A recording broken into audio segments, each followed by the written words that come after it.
ప్రభునందు చేరి వచ్చిన సంఘమంతటికిని, అలానే బిషప్ గారికి, సహకాపరి గారికి, కమిటీలో ఉన్న సెక్రటరీ గారికి, ట్రెజరర్ గారికి, మిగిలిన సభ్యులందరికీ నా ప్రత్యేకమైన ధన్యవాదాలు తెలియజేసుకుంటూ, ఈ ప్యాషన్ వీక్లో పరిశుద్ధ వారంలో 4వ రోజుకు మనం చేరుకున్నాం. మట్టలాదివారంతో ప్రారంభమై సోమవారం, మంగళవారం, ఈరోజు బుధవారం. యేసుక్రీస్తు జీవితంలో చివరి వారపు వరుస సంఘటనలు, చివరి వారంలో ఆయన ఎలా గడిపారు, ఎలా జీవించారు, ఏ పరిస్థితులను గుండా ఆయన సిలువ యొద్దకు చేరుకున్నాడు అనే ఈ విషయాలు మనం జ్ఞాపకం చేసుకోవటం ప్రస్తుత కాలంలో చాలా అవసరమని అనుకుంటున్నాను. కారణం ఏంటంటే, మనందరికీ సిలువను గూర్చినటువంటి సంగతి తెలుసు.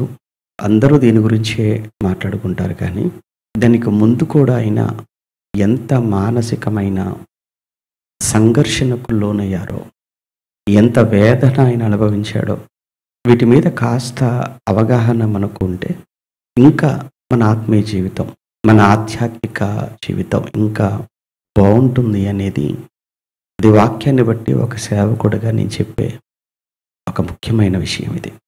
గత రాత్రి మనం మాట్లాడుకున్నట్లు ఆయన జీవితంలోనే కంప్లీట్గా తీరిక లేకుండా, విరామము లేకుండా, విశ్రాంతి లేకుండా ఎంతగానో శ్రమించిన, పరిచర్య చేసినటువంటి రోజు మంగళవారం. ఆయన ఉదయాన్నే బేతనియ నుంచి యెరూషలేముకు వచ్చి, ఆ యెరూషలేములో మొట్టమొదటిగా యూదులైన వారు, ముఖ్యంగా అందులో శాస్త్రులు, పరిసయ్యులు, యేసును వారు ప్రశ్నించటం అక్కడి నుంచి ప్రారంభమైంది. యేసును వారు నువ్వు ఏ అధికారముతో ఇవన్నీ నువ్వు చేస్తున్నావు? నీకు ఎవరిచ్చారు ఈ అధికారం? దేవాలయంలో బల్లలు పడద్రోశావు, అలానే రోకలు మార్చేవారిని అవన్నీ కూడా చల్లేసావు, అలానే పశువులను, ఎడ్లను, గొర్రెలను ఇవన్నీ కూడా తోలివేశావు. ఇవన్నీ నువ్వు ఏ అధికారముతో నువ్వు చేస్తున్నావు? ఏంటి నీకున్న రైట్? అలానే ఈ ఆవరణంలో నువ్వు చేసినటువంటి ప్రసంగమా, లేదా నువ్వు చేసినటువంటి అద్భుతాలు, స్వస్థతల, ఇవన్నీ చేయటానికి నీకు ఎవరిచ్చారు అధికారము అనేది వారు అడిగినటువంటి ప్రశ్న. దానికి ఆయన సమాధానం చెప్పకుండా, నేను చెప్తాను, నేను మిమ్మల్ని ఒక ప్రశ్న అడుగుతాను అని ఆయన వారిని తిరిగి ప్రశ్నించాడు అని రాత్రి మనం మాట్లాడుకున్నవి ఇవన్నీ. సరిగ్గా ఆయన యోహాను గారు బాప్తిస్మాన్ని ముందు పెట్టాడు. యోహాను గారు మీకు తెలుసు, ఆయన బాప్తిస్మం ఇస్తూ వచ్చాడు నాకంటే ముందుగా. మరి ఆయన బాప్తిస్మం పరలోకము నుండి కలిగిందా, లేదా మనుషుల వల్ల కలిగింది? దీనికి మీరు చెప్పండి, మీరు అడిగిన దానికి నేను చెప్తాను. యేసును ఇరుకులో పెట్టాలని ఆయన అడిగారు. వారు ఇరుకున పడ్డట్టు అయిపోయింది. అది అయిపోయిన తర్వాత వెంటనే యేసుప్రభుల వారు కొన్ని ఉపమానాలు చెప్పాడు అని మనం మాట్లాడుకున్నాం. అందులో మొదటి ఉపమానం ఏంటి? 2 కుమారులను గురించి ఉపమానం చెప్పాడు. మొదటివాడు, రెండోవాడు. మొదటివాడు వెళ్ళను అని చెప్పాడు, కానీ తర్వాత మనసు మార్చుకొని వెళ్ళాడు. రెండోవాడు వెళతాను అని చెప్పాడు, కానీ వీడు కూడా మనసు మార్చుకున్నాడు, వెళ్ళలేదు. ఇంతకు ఇద్దరిలో ఎవరు లోబడినట్టు తండ్రికి? మొదటి వాడే లోబడ్డాడు. అది చెప్పాడు. వెంటనే మరలా వింటున్నారు కదా అని రెండో ఉపమానం కూడా చెప్పాడు. ఆ రెండో ఉపమానం ఏంటి? ద్రాక్ష తోట. దుర్మార్గులైన కౌలుదారులు అని టైటిల్ పెట్టుకోమన్నాను. నిజమే, వాళ్ళు చాలా దుర్మార్గులు కదా. పంపించిన ప్రతి దాసును కొట్టారు, అవమానపరిచారు, చంపేశారు కొంతమందిని. చివరికి కుమారుని పంపితే కుమారుని కూడా చంపేశారు. ఇప్పుడు ఏం చేయాలి ఈ దుర్మార్గులైన కౌలుదారులు? మీరే చెప్పండి అని వారిని ప్రశ్నించాడు. చివరికి అందులో ఒక మంచి మాట చెప్తాడు. ఇల్లు కట్టువారు నిషేధించినటువంటి రాయి మూలకు ఎలా అయిపోయింది? అది తలరాయి. ఏంటి ఇల్లు కట్టువారు ఎవరు? నిషేధించిన రాయి ఏంటి? మూలకు తలరాయి అవటం ఏంటి? ఇదంతా ఏంటంటే ఆ రాయి ఎవరో కాదు, యేసుక్రీస్తు. మీరు నిషేధిస్తున్నారు కదా ఈరోజు, నన్ను తిరస్కరిస్తున్నారు. కానీ మీరు పరలోకానికి వెళ్ళాలి అని అంటే మరలా మీరు ఎక్కడికి రావాలో తెలుసా? నా దగ్గరికే రావాలి. మీరు నిషేధించిన క్రీస్తే పరలోకానికి ఏమయ్యాడు? ఇప్పుడు మార్గం అయ్యాడు. మీరు తృణీకరించిన ఈ యేసుని దేవుడు తిరిగి లేపెను అని అపోస్తల కార్యంలో వాళ్ళు మాట్లాడుతున్న ప్రతి చోట యూదులతో, మీరు తృణీకరించిన, మీరు తిరస్కరించిన ఈ యేసును ఎవరు లేపారు? దేవుడు లేపాడు. మీరు తృణీకరించిన అన్న పదాన్ని ఎందుకు ఉపయోగిస్తున్నాడు? ఆయన ఎవరు? రాయి. పేతురుతో అంటాడు కదా, పేతురు ఈ బండ మీద నా సంఘమును కట్టుదును అన్నాడు. అంతేకాదు, మీరు తృణీకరించిన ఈ రాయి అంటాడు. అని 4వ అధ్యాయంలో ఎవరి గురించి మాట్లాడుతున్నాడు పేతురు గారు? యేసుక్రీస్తుని గురించి. కొరింథీ పత్రిక వెళ్ళేటప్పటికి ఏమంటాడు? ఆ బండ ఎవరంటాడు? క్రీస్తే అంటాడు. కనుక మీరు తృణీకరించారు, మీరు నిషేధించారు పనికిరానిది అని. ఎందుకంటే యేసుక్రీస్తు ప్రభుల వారిని ఎంత నీచంగా చూశారో తెలుసా? ఆ రోజు యూదులు చాలా అసహించుకున్నారు. ఏంటి ఇతన వడ్లవాని కుమారుడు కదా? అంటే వడ్లవాని కుమారుడైతే వాక్యం చెప్పకూడదా? వడ్లవాని కుమారుడైతే ప్రవచించకూడదా? వడ్లవాని కుమారుడైతే అద్భుతములు చేయకూడదా? వడ్లవాని కుమారుడై ఉండికి ఏంటి ఈ పాండిత్యం ఏంటి? వడ్లవాని కుమారుడికి ఏంటి ఈ జ్ఞానం ఏంటి? చూసారా వాళ్ళు ఎంత చిన్న చూపు చూస్తున్నారో. ఇతను వడ్లవాని కుమారుడు కాడా? ఇతని తల్లి మరియ కాదా? ఇతని సోదరులు మనతో ఉన్నవారు? ఈ మాటలన్నీ ఎందుకు వస్తున్నాయి అంటే ఆయన చాలా అండర్ ఎస్టిమేట్ చేస్తున్నారు. అందులో ఆయన పెరిగిందంతా కూడా నజరేతు ప్రాంతంలో పెరిగాడు. ఇంకోటి నజరేతు అంటే అది ఏ ప్రాంతంలో ఉందంటే గలిలయ ప్రాంతంలో ఉంది. మాట్లాడుతున్న వాళ్ళు ఎక్కడ ఉన్నారంటే యోదయలో ఉన్నారు. యోదయలో ఉన్న వారి పొగరేంటంటే, గర్వం ఏంటంటే, వాళ్ళకున్న గర్వం, మేమే శాస్త్రాలు తెలిసిన వాళ్ళం, మాకే ఆ ధర్మశాస్త్రం బాగా తెలుసు, మేమే పండితులం, గలిలయ ఉన్నవాడు అంతా కూడా వేలిముద్రలు, ఆ టైప్ అనమాట. అది కూడా చూడండి, గలిలయలో ఉన్నవారు అనగానే వాళ్ళంతా కూడా చేపలు పట్టుకునేవాళ్ళు, వాళ్ళంతా కూడా ఏదో బ్రతుకుదొరు కోసం ఏదో పని చేసుకునే వాళ్ళు తప్ప వాళ్ళకి ఎక్కడి నుంచి వస్తుంది ఈ జ్ఞానం? వాళ్ళ చిన్న చూపు. గలిలయ అంటేనే చాలా చిన్న చూపు ఇక్కడ ఉన్నటువంటి యూదులకు. అందుకే యేసు కూడా గలిలయ ప్రాంతానికి చెందినవాడు కనుక ఇతను గలిలయుడు కాదా? ఈ వడ్లవాని కుమారుడు కాదా? ఇతని తల్లి మరియ కుమారుడే కదా? బ్యాక్గ్రౌండ్ కూడా చూస్తే పెద్దగా ఎవరు పెద్ద గొప్ప వాళ్ళు కూడా ఎవరు కనిపించట్లేదు కదా ఆ ఫ్యామిలీలో. ఈయనకి ఎక్కడి నుంచి వచ్చింది ఇదంతా? ఆశ్చర్యం. అంటే వీళ్ళు యేసును ఎలా అయితే వాళ్ళు అవమానకరంగా అసహించుకొని తృణీకరించారో, ఆ యేసే చివరికి వాళ్ళకి ఏమైపోతే దిక్కు అంటాను చూసారా? దేవుడు దిక్కుగా తీసుకొచ్చి కూర్చోబెట్టాడు. అప్పుడప్పుడు మనం కూడా ఒక తప్పు చేస్తుంటాం. ఎవరిని కూడా మీరు తక్కువగా మీరు చూడకండి. అది మనకు అస్సలు తగదు. ఒకప్పుడు యోసేపును కూడా అలానే చూశారు అన్నలు. యోసేపును అన్నలు అలానే కదా చూశారు. పిచ్చోళ్ళలా ఉన్నాడు ఏంట్రా వీడు, అడిగేదో దర్శనాలట వాడికి, అడిగేదో కళలు వస్తున్నాయట. మరలా ఆ కళలలో కూడా ఆడి పని ఒక్కటి నిలబడితే మన పనులన్నీ ఏమవుతున్నాయట? ఆడి పనకు సాష్టాంగ పడుతున్నాయట. చివరికి సూర్యచంద్ర నక్షత్రాలు కూడా ఆడికి ఏమవుతున్నాయట? నమస్కారం చేస్తున్నాయట అని హేళన చేశారు కదా తమ్ముణ్ణి.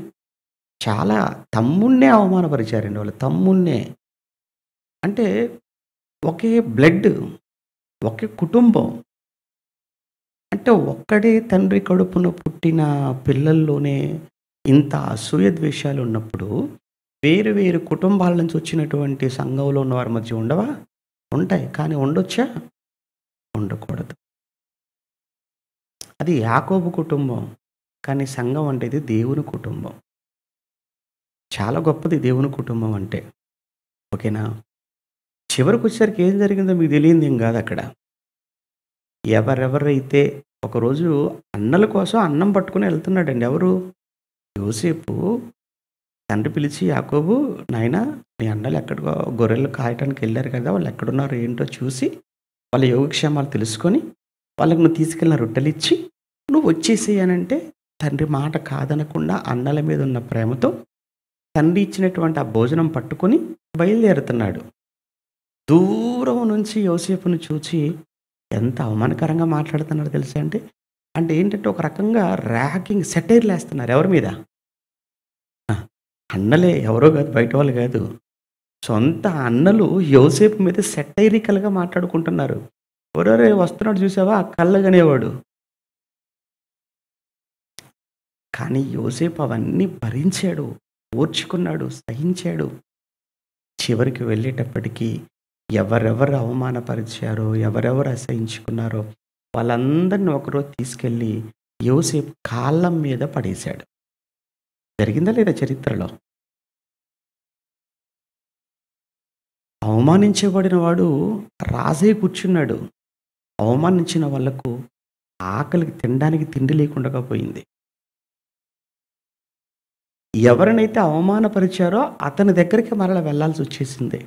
దేవుడు చేస్తాడలా. మీరు కూడా ఎవరి విషయంలోనే అలా ఉన్నారనుకోండి, మీరు ఒకటే గుర్తుపెట్టుకోండి. అంటే ఏదో ఒకరోజు దేవుడు నిన్ను తీసుకెళ్ళి అలా కాళ్ళ మీద పడేస్తాడనమాట అయితే. అలా వద్దు, ఆ పరిస్థితి రాకూడదు అనుకుంటే ఎవ్వరిని అవమానించకండి. ఎవ్వరిని తక్కువగా చూడకండి. ఎవ్వరిని అసహించుకోకండి. ఆ రోజు యేసుని అదే కదా చేశారు వాళ్ళు తప్పు. ఇల్లు కట్టువారు నిషేధించిన రాయి ఏమైపోయింది చివరికి? మూలకు తలరాయిగా మారింది. చరిత్ర.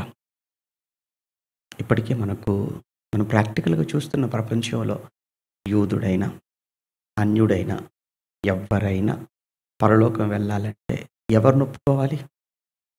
యేసుని ఒప్పుకోవాలి. యేసు లేకపోతే నీకు రక్షణ లేదు.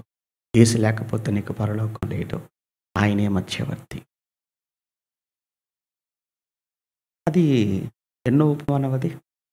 2. 1 ఇద్దరు కుమారులు, 2 ద్రాక్ష తోట ఉపమానం గురించి చెప్పాడు. మూడోది కూడా చెప్పాడు కదా! ఆ! పెండ్లి విందు ఆహ్వానం. పెండ్లి విందు ఆహ్వానం కదా!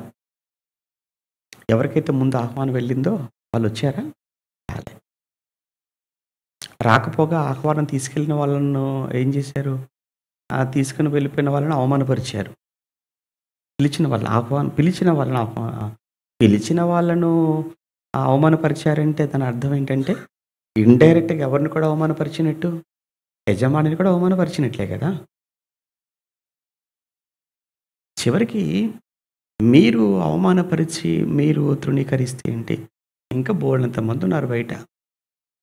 అప్పుడు వెంటనే ఎవరెవరు కనబడుతున్నారో వాళ్ళందరిని తీసుకొనొచ్చేసేయండి. అలా వచ్చిన వాళ్ళమే మనమంతా కూడా. అన్యులు. ఇప్పుడు యూదుడు, అన్యుడు అనేటువంటి తారతమ్యం, ఆ భేదం ఏమైనా ఉందా? నథింగ్. ఏమీ లేదు ఇప్పుడు. మొత్తానికి ఇవన్నీ అర్థమవుతున్నాయి. ఎవరికి అర్థమవుతున్నాయి? ఎవరికి చెప్తున్నాడో వాళ్ళకి అర్థమవుతున్నాయా? అర్థం కావట్లేదా? వాళ్ళే చెప్పుకుంటారు కదా! "ఏయ్! ఇదంతా మన కోసం చెప్తున్నాడురా. ఇందులో మొదటి కుమారుడంటే ఎవరో కాదు మనమే. ఇందులో ఆ కాపులంటే ఎవరో కాదు. ఎవరు? మనమే. ఆహ్వానాన్ని తిరస్కరించింది ఎవరో కాదు. ఎవరు? మనమే. మరి ఇంకేంటి మరి మనమే అనుకున్నప్పుడు మారాలి కదా! మారరు. నా కోసమే చెప్పాడు అని ఎప్పుడైతే అనుకుంటామో వెంటనే ఏమవ్వాలి? మారాలి. ఆళ్ళు మారక మనసును కఠినపరుచుకున్నందుకు చివరికి చాలా చాలా సమస్యను ఎదుర్కొన్నారు. ఎంత భయంకరమైన సమస్య వచ్చి పడిందో తెలుసా? యెరూషలేము మీదకి క్రీస్తు శకం 70లో యెరూషలేము ప్రాకారాలు పడిపోయాయి. దేవాలయం పడిపోయింది. ఆ రోజు యూదులను ఊచకోత కోశారు. ఎవరు? రోమా సైన్యం. వెస్పాసియన్ అనేవాడు చక్రవర్తిగా ఉంటున్న సమయంలో అతని కొడుకు జనరల్‌గా ఉన్నాడు టైటస్. మొత్తాన్ని కూడా యెరూషలేము దండ్ల చేత అని అంటాడు చూసారా? అదే అన్నమాట ప్రవచన నెరవేర్పు. అంతే. ఆ రోజు కొన్ని లక్షల మంది యూదులను చంపేశారు. చరిత్రకారులు చెప్తుంటారు. ఆ రోజు యెరూషలేము కాలువల్లో మోకాళ్ళ లోతు రక్తం ప్రవహించిందట. మోకాళ్ళ లోతు రక్తం యెరూషలేములో పారింది అంటే ఎంత ఊచకోత జరిగుండాలి ఆ రోజు. అది జరగబోతుందని ఎరిగిన యేసు యెరూషలేము విషయంలో ఏడ్చాడు. ఏడ్చాడాయన. అలానే నిన్నటి దినాన మనం మాట్లాడుకున్న దాంట్లో యెరూషలేమా, యెరూషలేమా అని మీరు ఆ కోడి తన పిల్లలను ఎలాగైతే చేర్చుకుంటుందో, నేను కూడా మిమ్మల్ని అలా చేర్చుకోవాలని ఎంత ప్రయత్నం చేసినా మీరు రావట్లేదు రెక్కల కిందికి. మీరు వల్లకపోతిరి అని ఆయన బాధపడి వెళ్ళిపోయాడిక. ఇది ఓవరాల్‌గా మొత్తంగా నిన్న మాట్లాడుకున్న దాంట్లో. ఆ తర్వాత మరలా యేసు ప్రభుల వారికి ఆ పరిసయ్యులకు మధ్య డిబేట్స్ అంటే ఆర్గ్యుమెంట్స్ జరిగాయి కదా! కైసరుకు పన్నివ్వటం గురించి కావచ్చు.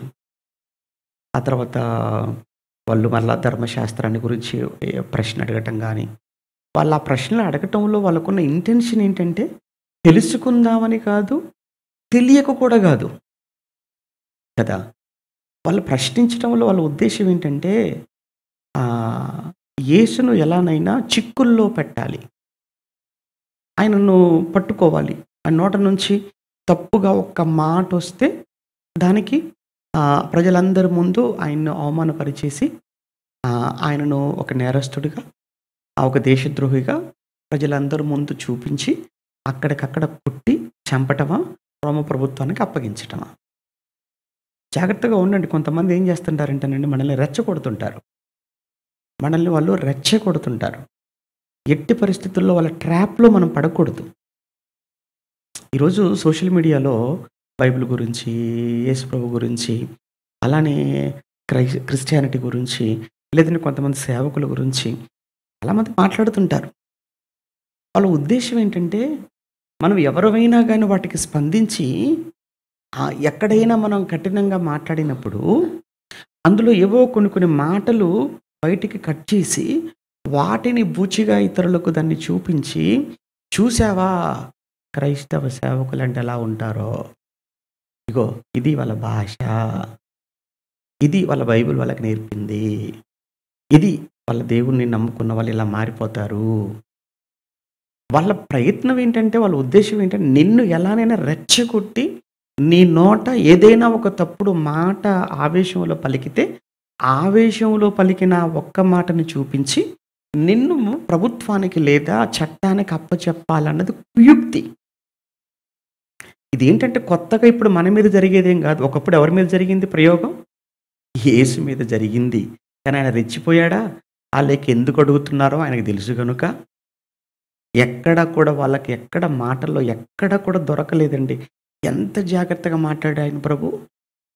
మనం కూడా ఏంటంటే మాట్లాడేటప్పుడు, అవతల వారికి సమాధానం చెప్పేటప్పుడు చాలా ఓర్పు కలిగి ఉండాలి. చాలా సహనంతో మాట్లాడాలి. ఆవేశాలు పనికిరావు. ఊగిపోతూ మాట్లాడాల్సిన అవసరత లేదు. మరి కొంతమందికి ఎలాంటి ప్రసంగాలు, ఎలాంటి మాటలంటే ఇష్టమంటే, ఎంతసేపు వీళ్ళకి ఎవరైతే పడదో ఆళ్ళని తిడుతుంటే ఎంత ఎంజాయ్ చేస్తుంటారో, మళ్ళీ అదే మాటలు ఈళ్ళన్నా అనుకోండి చచ్చిపోతారాళ్ళు. అయిపోయిన తర్వాత ఏం చెప్పారో తెలుసా అండి? ఈ మాటలు ఆళ్ళకి బాగా తాకాయి. ఎంత ఎంత పొంగిపోతుంటారో. ఇంకా కొంతమందుంటారు. ఏదైనా మాట్లాడితే ఆళ్ళ వైపు చూస్తుంటారు. ఆళ్ళ రియాక్షన్ ఎలా ఉందో చూస్తుంటారు. ఇప్పుడు అదే వీళ్ళ గురించి మాట్లాడుతున్నాం అనుకోండి, తల కిందకేసుకొని అంతే ఇంకా. తల పైకెత్తరు. వీళ్ళ గురించి ఎప్పుడైతే అయిపోద్దో అప్పుడు మళ్ళీ పైకెత్తుతారు.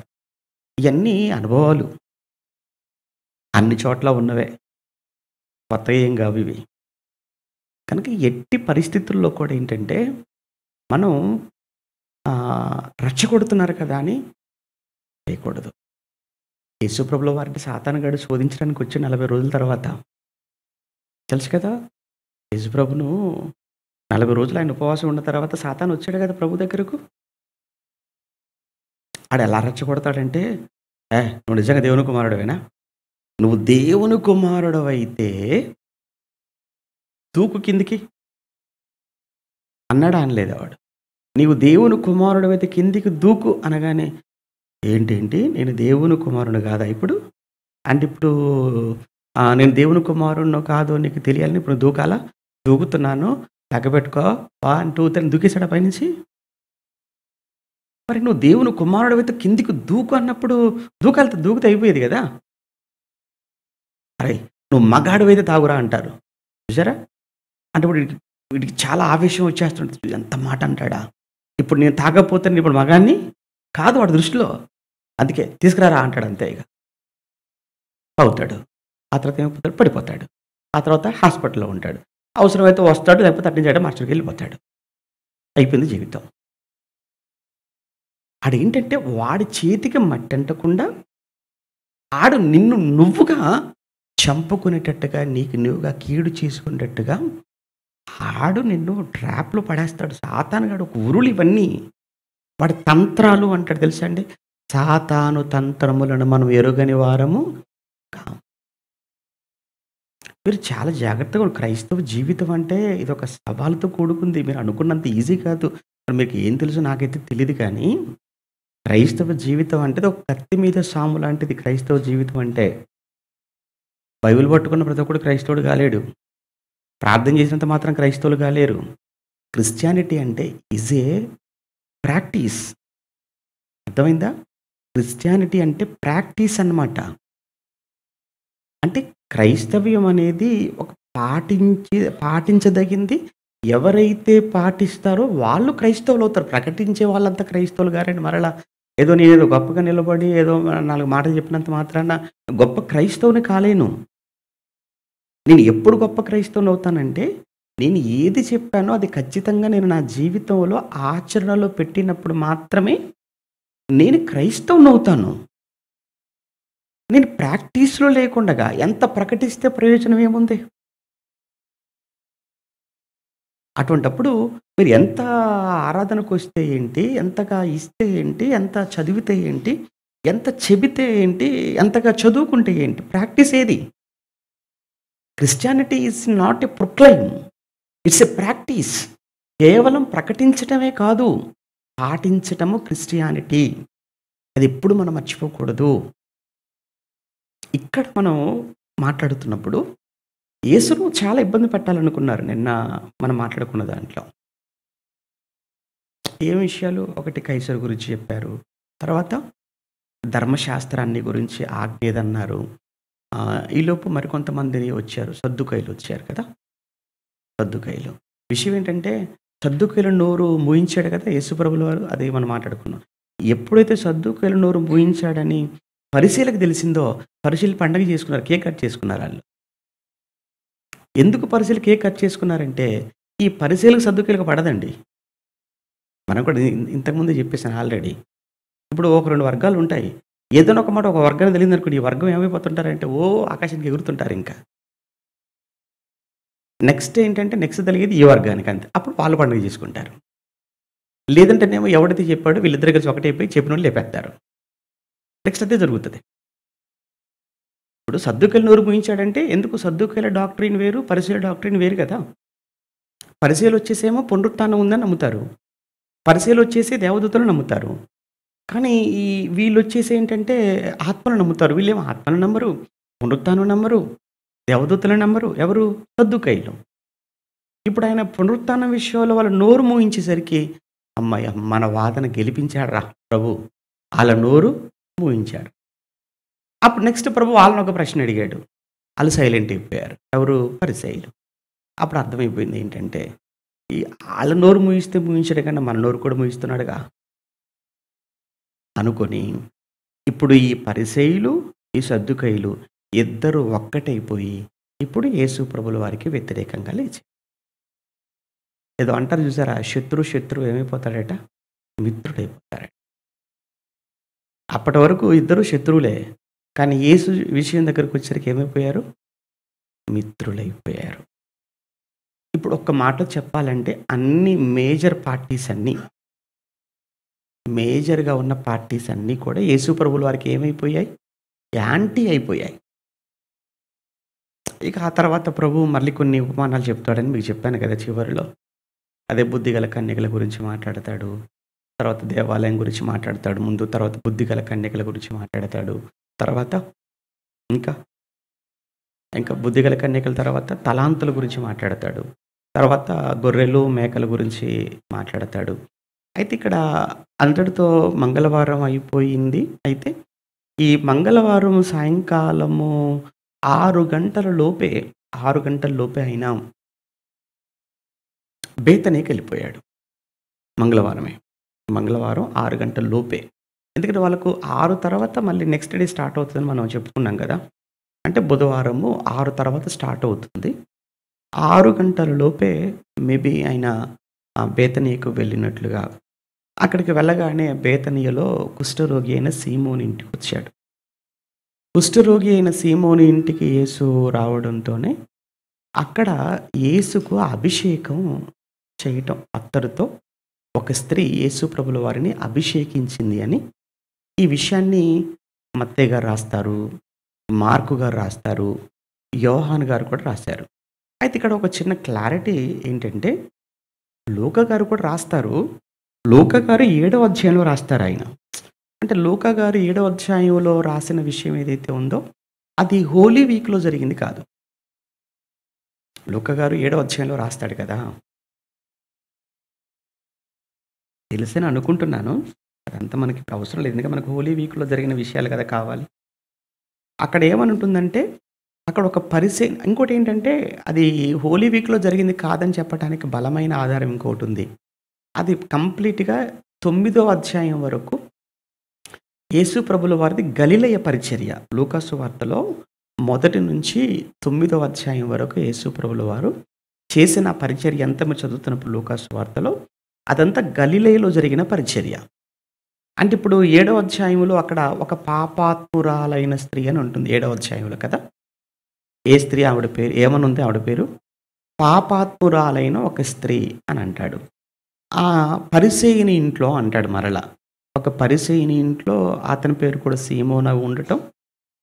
ఆయన ఇంట్లో ఆయన భోజనానికి పిలిస్తే ప్రభు వెళ్ళటం. ఈలోపు ఒక స్త్రీ వచ్చేసి ఆవిడ పాపాత్మురాలైన స్త్రీ అని చెప్పబడింది. ఆవిడొచ్చేసి యేసు ప్రభుల వారికి ఆయనకు అత్తరు పూసి తన తల వెంట్రుకలతో కన్నీళ్లతో ప్రభుల వారి పాదాలు తుడిచింది అని చెప్పి అక్కడ రాయబడుతుంది. కనుక లూకా గారు రాసింది అది హోలీ వీక్‌లో ఇన్సిడెంట్ అయితే కాదు.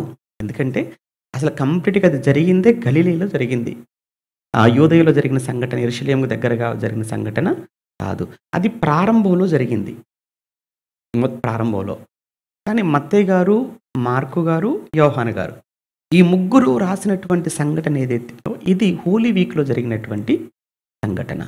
ఈ హోలీ వీక్‌లో ఎక్కడ జరిగింది? బేతనియలో జరిగిందని స్పష్టంగా చెప్పబడింది. అక్కడ లూకా గారు చెప్పింది బేతనియ గురించి చెప్పలేదు అక్కడ ఆయన. కానీ ఇక్కడ ముగ్గురు సువార్తికులు బేతనియను ఉపయోగించారు గనుక బేతనియ అంటే ఎక్కడ ఉందని చెప్పాను అది యూదయకు యెరూషలేముకు దగ్గరగా ఉంది. అందులో యోహాను గారైతే చాలా స్పష్టంగా క్లియర్‌గా మాట్లాడతారు. ఏంటంటే ఆయన పస్కాకు 6 రోజుల ముందు బేతనియకు వచ్చాడు అని 12వ అధ్యాయంలో చెప్పబడుతుంది. ఎప్పుడు వచ్చాడట? బేతనియకు పస్కాకు 6 రోజుల ముందుగా వచ్చాడు అని మాట్లాడిన ఆ సందర్భంలో అంటే ఖచ్చితంగా ఇది హోలీ వీక్‌లో పరిశుద్ధ వారంలోనే జరిగింది. తర్వాత మత్తయి, మార్కు సువార్తలు మనం చదువుతున్నప్పుడు కూడా ఏంటంటే ఆదివారం, సోమవారం, మంగళవారపు సంఘటనలు వాటిలో భాగంగా ఈ విషయాన్ని కూడా మత్తయి, మార్కులు రాశారు కాబట్టి ఖచ్చితంగా వారు రాసిన కాలాన్ని బట్టి కూడా మనం చూస్తుంటే సంఘటనలు బట్టి కూడా ఇది హోలీ వీక్‌లో జరిగినటువంటి సంఘటన. సరే ఎప్పుడు జరిగింది అనే విషయంలో అది మంగళన, బుధన అని అంత పర్టిక్యులర్‌గా మనం మాట్లాడుకోలేకపోయినా ఒక్కటి మాత్రం మనం ఖచ్చితంగా నమ్మాలి ఏంటంటే హోలీ వీక్‌లో జరిగినటువంటి ఇన్సిడెంట్. అది పక్కా. హోలీ వీక్‌లో, ప్యాషన్ వీక్‌లో జరిగినటువంటి ఇన్సిడెంట్‌గానే మనం దాన్ని చూడవచ్చు. సరే ఎప్పుడు అనే దానికంటే కూడా ఆ విషయం లేదా ఆ సంఘటన నుంచి మనకి ఏం చెప్పాలనుకున్నారు మత్తయి, మార్కు గారు గానీ, అలానే యోహాను గారు గాని అనేది చాలా ప్రాముఖ్యం. ఈయన బేతనీకి వచ్చాడు, కూర్చున్నాడు. ఈలోపు ఎవరు లాజరు, మార్త, మరియ ఫ్యామిలీ వాళ్ళే కదా! మేబీ ఆవిడ ఎందుకు చేసి ఉండొచ్చు ఆవిడ మరియ అంటే, తన తమ్ముడిని బతికించాడు కదా ప్రభు. చనిపోయినటువంటి లాజర్‌ని ఏం చేశాడు? బ్రతికించాడు. ఆ విషయంలో నిజంగా ఏమిచ్చి ఆమె ఆ రుణాన్ని తీర్చుకోగలదు కదా! కృతజ్ఞత. రెండోదేంటంటే చాలా ఎంత ప్రేమించిందో ఈవిడ ఎవరిని? యేసు ప్రభుల వారిని అనే విషయాన్ని కూడా ఆ రోజు అపోస్తలులకు గాని, సమాజానికి కానీ, రాబోయే తరాలలో మనకు గాని అర్థం చేయించడానికి కూడా సువార్థికులు ఈ విషయాన్ని మాట్లాడతారు. ఇంకొక విషయం కూడా మనం నేర్చుకోవాల్సింది ఏంటంటే దీనిలో యేసు ప్రభుల వారు ఆవిడను చాలా గొప్పగా ప్రశంసించాడు కదా! యేసు ప్రభు అంతటి వాడు ప్రశంసించాడనంటే ఈ చిన్న విషయం కాదండి. అది యేసు ప్రభు ఎక్కువ ఎవరిని మెచ్చుకోడాయన. మీకు తెలుసో లేదో సువార్తలలో 1, 2, 3 వేళ్ళ మీద లెక్క పెట్టొచ్చు. ఒక ఏమంటారు? ఒక శతాధిపతి గురించి మాట్లాడినప్పుడు అతనుకున్న విశ్వాసాన్ని చూసి యేసు ప్రభువారు ఆశ్చర్యపోతాడు. చూసారా? ప్రభువా, నువ్వు మా ఇంటికి రావాల్సిన పని లేదయ్యా. నువ్వు మాట మాత్రం సెలవివ్వు. నా దాసుడు స్వస్థపరచబడతాడంటే అసలు నిజంగా అతనుకున్న విశ్వాసాన్ని చూసిన తర్వాత ప్రభు షాక్ అయిపోయాడు. ప్రభువే ఆశ్చర్యపోయాడు. ఎంత విచిత్రం! అసలు యేసుప్రభు అంటేనే ఆశ్చర్యకరుడు కదా! ఆశ్చర్యకరుడైన యేసుప్రభుకి ఏం కలిగింది? ఆశ్చర్యాన్ని కలిగించాడు ఆ శతాధిపతి. అప్పుడు ఒక మాట అనేసాడు. నిజంగా ఇతనుకున్న విశ్వాసం అసలు ఇశ్రాయేలులో ఎవరికి నేను చూడలేదు. మనమైతే ఎవరైనా వచ్చి అయ్యగారు ప్రార్థన చేయండి. చేస్తానమ్మా. లేదు లేదు ఇక్కడే చేయండి. సరే ఇక్కడే చేస్తున్నాం. అయ్యగారు మీ చెయ్యి మా తల మీద పెట్టండి. ఎందుకంటే మీరు మా కోసమే చేస్తున్నారు, ఇంకెవరి కోసమే చేస్తున్నారు. మాకు ఎలా తెలియాలి? అంత విశ్వాసం మనకు. అమ్మా ప్రార్థన చేస్తాను కదా! లేదు లేదు ఇప్పుడే ఇప్పుడే. విశ్వాసం ఏది మనకు ఉండదు. మనమంతా తోమ టైపు. తోమకున్న విశ్వాసం అంతే. తోమకున్న విశ్వాసం ఎలాంటిది? నిజంగా నువ్వు ప్రభువా? నిజంగా నువ్వు ప్రభువు అయితే నీ గాయాలి చూపించాడు. చూడరా అన్నాడు. లేదు లేదు నేను అలా చూస్తే నమ్మను. నేనేం చేస్తాను అందులో? అప్పుడు కానీ కన్ఫర్మ్ చేసుకోలేదు. అప్పుడే ప్రభు ఒక మాట అనేసాడు. తోమాల ఈ చూసి నమ్మినోడు కంటే. మీకు వాక్యాలు బాగానే తెలుసు అన్నీ అయితే. చాలా సంతోషం. నేను వాక్యాలనే తెలుసు. కొంతమందికి ఇవి కూడా తెలియదండి. వాక్యం అందుకే పాస్టర్ గారు చెప్తున్నారు. మా సంఘంలో ఉన్న వాళ్ళకి వాక్యం బాగా తెలుసండి అని చెప్పారు. చాలా సంతోషం. ఇక్కడ కూడా యేసు ప్రభుల వారు ఏం చెప్పాలనుకున్నాడో ఆవిడ జీవితాన్ని చూసింటే ఆవిడ యేసు ప్రభు చేత ప్రశంసింపబడింది. చిన్న చిన్న సేవకులుగా మాలాంటోళ్ళు వేది మీద పిలిచి ఒక మాట చెప్తేనే అది చాలా గొప్పగా అనుకున్నప్పుడు అసలు లోకాలను కలగజేసిన సృష్టికర్తగా యేసుప్రభు అంతటి వాడే ఆయన ప్రశంసించాడు. ఆయన ప్రశంసించడమే కాక ఆ విషయాన్ని బైబిల్లో రాయించాడు. బైబిల్లో రాయబడిందని అంటే ఎప్పటి వరకు ఉంటుందనంటే ఆవిడ గురించి ఇక భూమి ఆకాశాలు గతించినా అది మాత్రం గతింపదట వాక్యం. యేసుప్రభు వచ్చినంత వరకు ఆ తర్వాత కూడా ఏంటి అంత గొప్ప కార్యం చేసింది ఆవిడ. ఆయన నోట నుంచి వచ్చిందనంటే చిన్న విషయం కాదు. సరే ఆ విషయాన్ని మనం మొత్తానికి ఇది ఏంటంటే మంగళవారము సాయంకాలము జరిగిందా? యోహాను సువార్త ప్రకారంగా చూస్తేనేమో యాక్చువల్‌గా యోహాను గారు ఏంటంటే యోహాను సువార్త మీరు చదువుతున్నప్పుడండి ఒక విషయం మీకు అర్థం కావాలి. ఒకసారి యోహాను సువార్తను చూద్దామా? యోహాను గారు ఈ సువార్తను ఎప్పుడు రాశాడంటే చివరిలో రాశాడంటే మత్తయి గారు రాసిన తర్వాత, మార్కు గారు రాసిన తర్వాత, లూకా గారు రాసిన తర్వాత ఆఖరిగా రాయబడినటువంటి సువార్త ఏందంటే యోహాను. ఓకేనా? చివరిగా వ్రాయబడిన సువార్త యోహాను సువార్త. అందుకే యోహాను గారు సువార్తను రాసేటప్పుడండి మిగిలిన 3 సువార్తలు ఒకలా ఉంటాయి. అంటే మత్తయిలో ఉన్న విషయాలే మార్కులో ఉంటాయి, మార్కులో ఉన్న విషయాలే లూకాలో ఉంటాయి. ఆ మూడింటిని ఏమంటారంటే సినాప్టిక్ గాస్పల్స్ అంటారండి. అంటే ఆ 3 సమాంతరంగా ఉంటాయి విషయాలు. కానీ యోహాను సువార్త మీరు చూడండి. కంప్లీట్‌గా అసలు 3 సువార్తలు లేని ఎన్నో విషయాలు మనకి యోహాను సువార్తలో ఉంటాయి. ఎందుకు యోహాను గారు అలా రాశారు అనంటే, ఆల్రెడీ వాళ్ళు రాశారు గదా! వాళ్ళు చెప్పారు గదా! వాళ్ళు రాసిన తర్వాత, వాళ్ళు చెప్పిన తర్వాత మరలా ఆ విషయాలే నేనెందుకు చెప్పాలి? నేనింకా వేరే విషయాలు జెప్తాను అనేది ఒకటి. రెండోదేంటంటే, యోహాను గారికి యేసు ప్రభు చేసినటువంటి కార్యాల గురించి వాళ్ళ ముగ్గురు కంటే ఈయనకు బాగా తెలుసింకా. ఎందుకు బాగా తెలుసు యోహాను గారికి అనంటే, యోహాను గారు యేసు ప్రభుల వారికి చాలా దగ్గరగా ఉన్నవాడు. యేసు ప్రభుల వారు 12 మంది అయినా గానీ, 12 మందిలో ఒక ముగ్గురు ఆయనకు చాలా దగ్గరగా ఉంటారు గదా! ఎవరా ముగ్గురు? పేతురు, యాకోబు, యోహాను. మరలా ఈ ముగ్గురిలో మరల ఇంకా బాగా దగ్గరగా ఉన్న వ్యక్తి ఎవరు? యోహాను గారు. మొత్తం 12 మందండి. 12 మందిలో యేసు చుట్టూ ఉన్న వాళ్ళు ఎంతమందంటే ముగ్గురు. మరలా ఆ ముగ్గురిలో ఇంకా బాగా దగ్గరగా ఉన్న వాళ్ళెవరు? యోహాను గారు. అందుకే మీరు చూడండి, యోహాను గారి గురించి రాస్తున్నప్పుడు తాను ప్రేమించిన శిష్యుడు అని రాస్తారు. తాను ప్రేమించిన శిష్యుడు. ఎవరు ప్రేమించారు? యేసు ప్రేమించిన శిష్యుడు. అదేంటండి ఆ పదం ఎక్కడో ఇబ్బందిగా అనిపిస్తుందా? అంటే మిగతా వాళ్ళని ద్వేషించాడని కాదక్కడ. మిగతా వారందరికంటే కూడా ఎక్కువగా యోహానును ప్రేమించాడు. అదేంటండి? అంటే ఇప్పుడు మిగతా వాళ్ళకంటే యోహానును ఎక్కువ ప్రేమించాడు అనంటే పక్షపాతం చూపించాడా ప్రభువు అయితే? మరి అలా కనిపించట్లేదా మీకు? 12 మందిని తీసుకున్నప్పుడు మళ్ళా ఆ ముగ్గురిని ఎందుకు ఎక్కువ ప్రియారిటీ ఇవ్వాలి? ఆ ముగ్గురిలో యోహాను గారికి ఎందుకు ఎక్కువ ప్రియారిటీ ఇవ్వాలి? దీన్ని బట్టి మనకేమర్థం అవుతుందనంటే యేసులో పక్షపాతం ఉందండి. ఎలా అవుతది చెప్పండి అలా? అలా అవ్వదండి. ఇప్పుడు పిల్లలుంటారు క్లాస్ రూమ్‌లో పరీక్ష పెడతారు. వీడు ఫస్ట్ అంటాడు. లేదండి పక్షపాతి అండి టీచర్ అంటారా? ఈడు సెకండ్ అండి, ఈడు థర్డ్ అండి అంటాం. అవును. అది వాళ్ళ కష్టం. అది వాళ్ళ ప్రతిభ. వాళ్ళ జ్ఞానం అది. వాళ్ళ జ్ఞానాన్ని బట్టి, వాళ్ళ ప్రతిభని బట్టి, వాళ్ళ కష్టాన్ని బట్టి వీడు ఫస్ట్, వాడు సెకండ్, వాడు థర్డ్ అంటున్నాం. అంతేగాని చూసారా 50 మందుంటే ఆళ్ళ ముగ్గురు నిలబెట్టి చప్పట్లు కొట్టించండి. మిగతా 47 మంది అనుకున్నారనుకోండి. టీచర్‌కి పక్షపాతం ఉందన్నారనుకో అది రైట్ అవుతదా? అవ్వదు. అలాంటి టీచరు వీళ్ళందరినీ కూడా ఒకేలా ట్రీట్ చేస్తాడు. కానీ వాళ్ళందరిలో వీళ్ళు ముగ్గురు ప్రత్యేకం.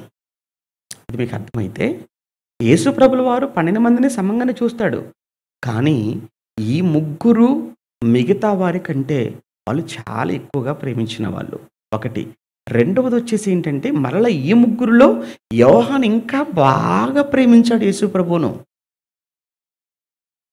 అందుకే యోహాను గురించి మాట్లాడుతున్నప్పుడు తాను ప్రేమించిన ఒక్కటే గుర్తుపెట్టుకోండి. మీరు ఆయన్ని ఎంత ప్రేమిస్తే ఆయన మిమ్మును అంత ప్రేమిస్తాడు. పక్షపాతం ఏమీ లేదు. వారి క్రియలను బట్టి ఆయన వారికి ప్రతిఫలం ఇస్తాడు. అంతే కదండీ! 100 ఇచ్చిన వాడికి 100, 50 ఇచ్చిన వాడికి 50. ఇప్పుడు ఎవరండి ఎక్కువ ఇచ్చారంటే 100. 100 ఇచ్చిన వాడికి ఎక్కువ ప్రతిఫలం. ఇప్పుడు కానుక పెట్టెలో మనం మాట్లాడుకున్నాం కదా! ఏ రోజది? రెండో రోజు సోమవారం గదా! కానుక పెట్టెలో వేసేటప్పుడు అందరూ వేశారు. బీద విధవరాలు కూడా వేసింది. చూడటానికేమో అందరికంటే ఈవిడే తక్కువేసింది. కానీ ప్రభు ఇచ్చిన జడ్జిమెంట్‌లో అందరికంటే ఎవరెక్కువేశారు? ఎందుకు? ఆ! వాళ్ళు ఇచ్చారు. ఉన్న దాంట్లో నుంచి ఇచ్చారు. ఈవిడిచ్చింది ఉన్నదంతా అది. అటువంటప్పుడు మరి ఇప్పుడు యేసుప్రభు రిజల్ట్ చెప్పాలంటే ఇప్పుడు ఏమని చెప్పాలి? ఆవిడే గొప్పదని చెప్పాలి గదా! అది. ఇప్పుడు 12 మందొచ్చారు. కానీ 12 మందిలో ముగ్గురు పేతురు, యాకోబు, యోహానులు. ఆళ్ళు చాలా చాలా చాలా రిస్క్ చేశారు ప్రభు కోసం. వారిలో యోహాను ఇంకా ఎక్కువ రిస్క్ చేశాడు. అందుకే యోహానును బాగా ప్రేమించాడు. చివరికి మీరు చూస్తే సిలువ వరకు వెంబడించిన వారిలో ఎవరుంటారు? అందుకే తల్లిని ఆయనకు అప్పచెప్పాడు. అదే యోహాను గారు తన సువార్తను రాస్తున్నప్పుడు ఏమంటాడో తెలుసా? యేసు ప్రభు చేసినటువంటి కార్యాల గురించి అన్నీ వ్రాయటం ప్రారంభిస్తే అలా వ్రాయబడిన గ్రంథాలకి ఈ భూలోకమే అంటే ఆయన దగ్గర అంత ఇన్ఫర్మేషన్ ఉంది. ఎవరి దగ్గర? అందుకే మిగిలిన ముగ్గురు సువార్తికులు చెప్పని వ్రాయని ఎన్నో విషయాలు ఎవరు రాశారు? అది చెప్పడానికి ఇదంతా చెప్పాల్సొచ్చింది. ఇంకో విషయం చెప్తాను. యోహాను గారంటే యేసుని బాగా ప్రేమించాడు. ఆయన బాగా యేసుని ప్రేమించాడు గనకనే ఆయన మొత్తం 5 పుస్తకాలు రాశాడు గదా! యోహాను గారు. ఒకటి సువార్త, 3 పత్రికలు, ఇంకోటి ప్రకటన గ్రంథం. ప్రకటన గ్రంథం పక్కన పెడితే మిగతా 4 పుస్తకాలు. ఈ 4 పుస్తకాలలో కూడా యోహాను గారు ఎక్కువగా ఏ విషయం గురించి మాట్లాడాడో తెలుసా? ప్రేమ. ప్రేమ గురించే మాట్లాడాడాయన. ఎక్కువ రాసినవి ఏ విషయం ప్రేమ కనబడుతుంది. ఎందుకంటే అంత ప్రేమించాడు యేసు ప్రభు. అందుకే ఆ టైటిల్ పొందుకున్నాడు. యేసు తాను ప్రేమించిన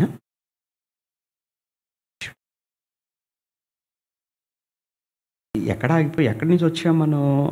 ఆ అభిషేకించబడిన స్త్రీ గురించి మాట్లాడుతున్నప్పుడు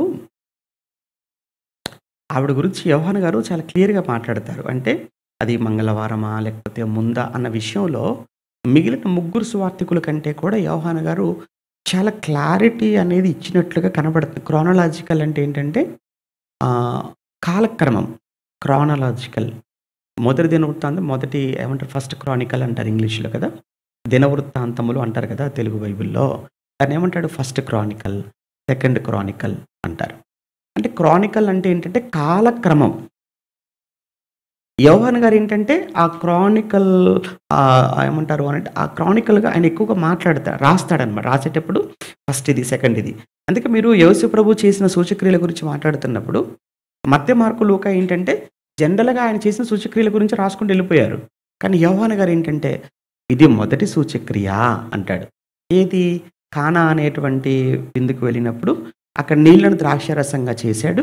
ఇది యేసు ప్రభు చేసిన అది. అంటే ఎంత పర్ఫెక్ట్ ఇన్ఫర్మేషన్ ఇచ్చాడు చూడండి. ఆయన ఎన్నో చేశాడు. అవన్నీ మత్తయి, మార్కు, లూకాలు రాశారు. కానీ ఎవ్వరూ కూడా ఇది మొదటిది అని మత్తయి రాయలేదు, మార్కు రాయలేదు, లూకా రాయలేదు. కానీ ఎవరు రాశారు? అంటే మనకేం అర్థమవుతుందనమాట, ఒక క్రమంలో రాశాడు. ఎవరు? యోహాను గారు. ఇంకోటి కూడా మీరు చూస్తే యోహాను సువార్త 4వ అధ్యాయంలో ప్రధాని కుమారుడు కపెర్నహూములో ప్రధాని కుమారుడు రోగి అయి ఉంటే ఆ ప్రధాని కుమారుని బాగు చేశాడు కదా! 54వ వచనంలో 4:54లో ఇది యేసు యోదయ నుండి గలిలయకు వచ్చి చేసిన రెండవ సూచక్రియ. అంటే ఆయన ఒక క్రమాన్ని మెయింటైన్ చేస్తున్నట్టు కనబడుతుంది. ఎవరు? యోహాను గారు.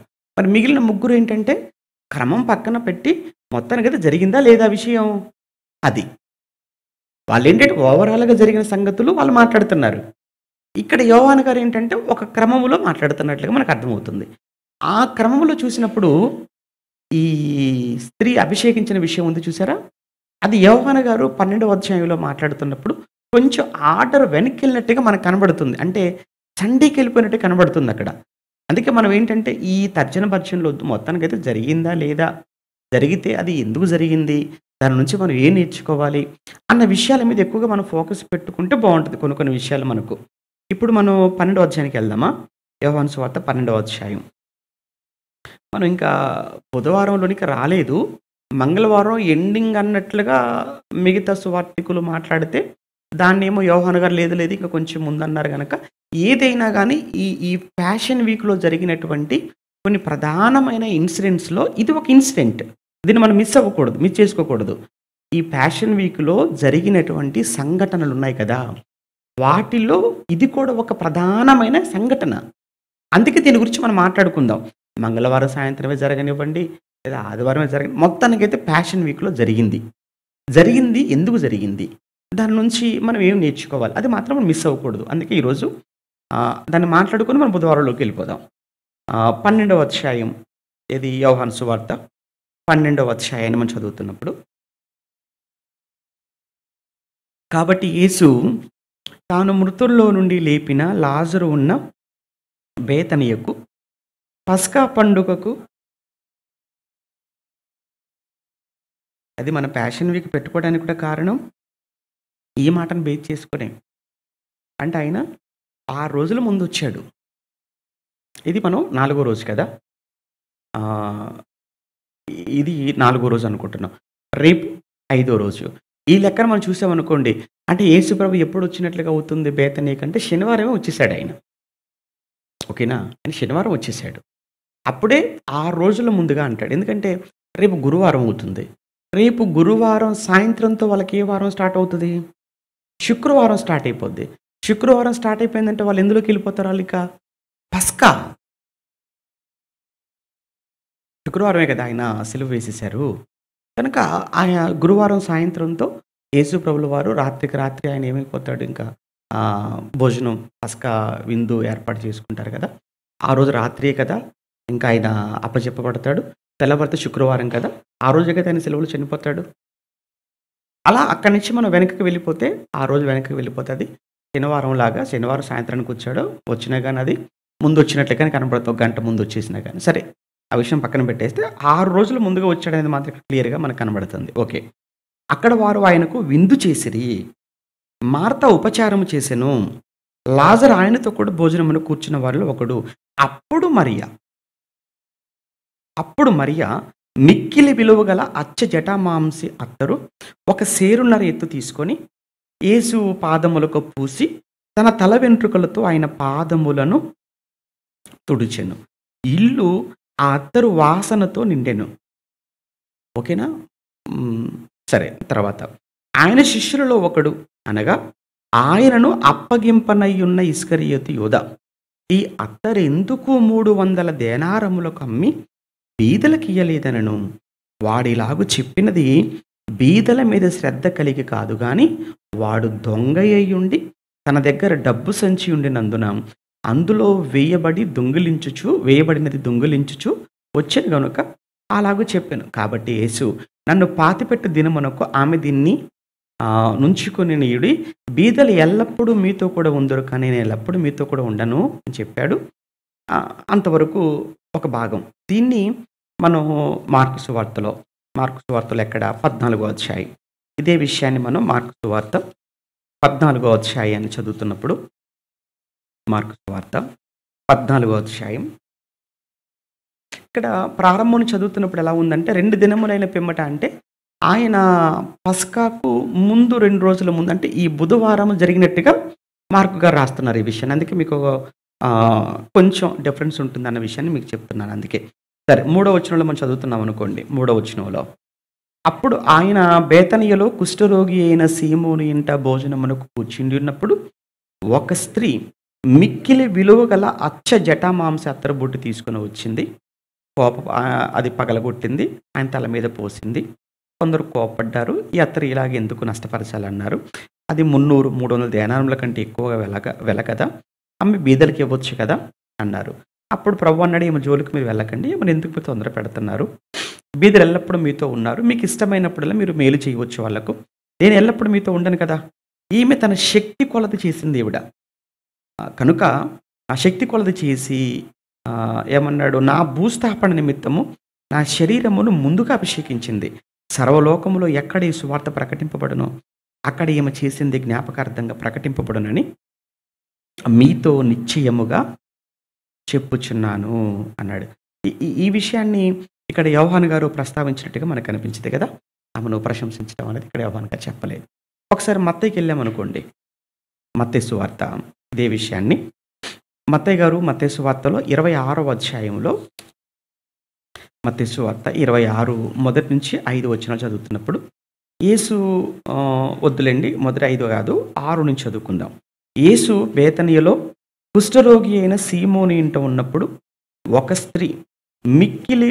స్త్రీ అన్నాడు. ఈయన మార్కు గారు కూడా పేరు చెప్పారా? మార్కు గారు కూడా ఇప్పుడు మనం చదువుకున్నాం చూసారా?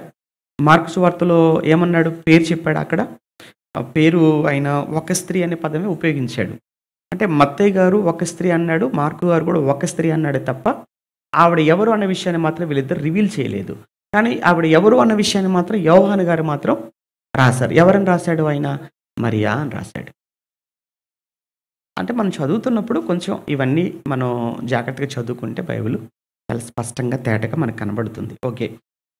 ఆయన భోజనంలో కూర్చుండగా ఒక స్త్రీ విలువ కలిగిన అన్నాడే తప్ప మత్తయి గారు అది ఎంత విలువైంది అనేది రాయలేదు. ఈయన మరలా చూడండి, అంటే ఈయన మత్తయి గారు మిస్ చేసింది మార్కు గారు రాస్తారు, వీళ్ళిద్దరు మిస్ చేసింది ఎవరు రాస్తున్నారు? యోహాను గారు రాస్తున్నారు. అంతే. ఓకే. ఈయన అదెంతో మొత్తానికి విలువ కలిగిందన్న పదం ఉపయోగించాడు. దానిని ఆయన తల మీద పోసింది. శిష్యులు చూచి కోప్పడ్డారు. ఈ నష్టమేంది? అక్కడ కొందరు అనన్నాడు తప్ప మార్కు గారు ఎవరని చెప్పలేదు. కానీ ఇక్కడ కొందరు ఎవరు? శిష్యులు అన్నాడు. మళ్ళా యోహాను గారి దగ్గరికెళ్ళేసరికి ఆ శిష్యులు ఎవరు కాదులే గానీ ఆడొకడున్నాడు, ఆడి పేరే యూదా, ఆడు మాత్రమే అని అక్కడ క్లారిటీ ఇచ్చేసాడు. ఈ విధంగా మనం బైబిల్ చదువుతున్నప్పుడు ఈయనేం చెప్పాడు, ఆయనేం చెప్పాడు, ఓవరాల్‌గా మనం ఎలా దాన్ని ఆలోచించాలి అనేది అది బైబిల్ క్రమం అది. ఓకేనా? శిష్యులు చూచి కోప్పడి, "ఈ నష్టమెందుకు? నేను గొప్ప వెలకమ్మి బీదలకి ఏవొచ్చినాయి" అనేది. యేసు ఆ సంగతి తెలుసుకొని, "ఈ స్త్రీ నా విషయమై ఒక మంచి కార్యము చేసెను. ఈమెను మీరు ఎలా తొందరపెట్టుచున్నారు? పేదలెల్లప్పుడు మీతో ఉన్నారు, కానీ నేనెల్లప్పుడు మీతో ఉండనే? ఈమె ఈ అత్తరు నా శరీరం మీద పోసి నా భూస్థాపన నిమిత్తం దీనిని చేశాను.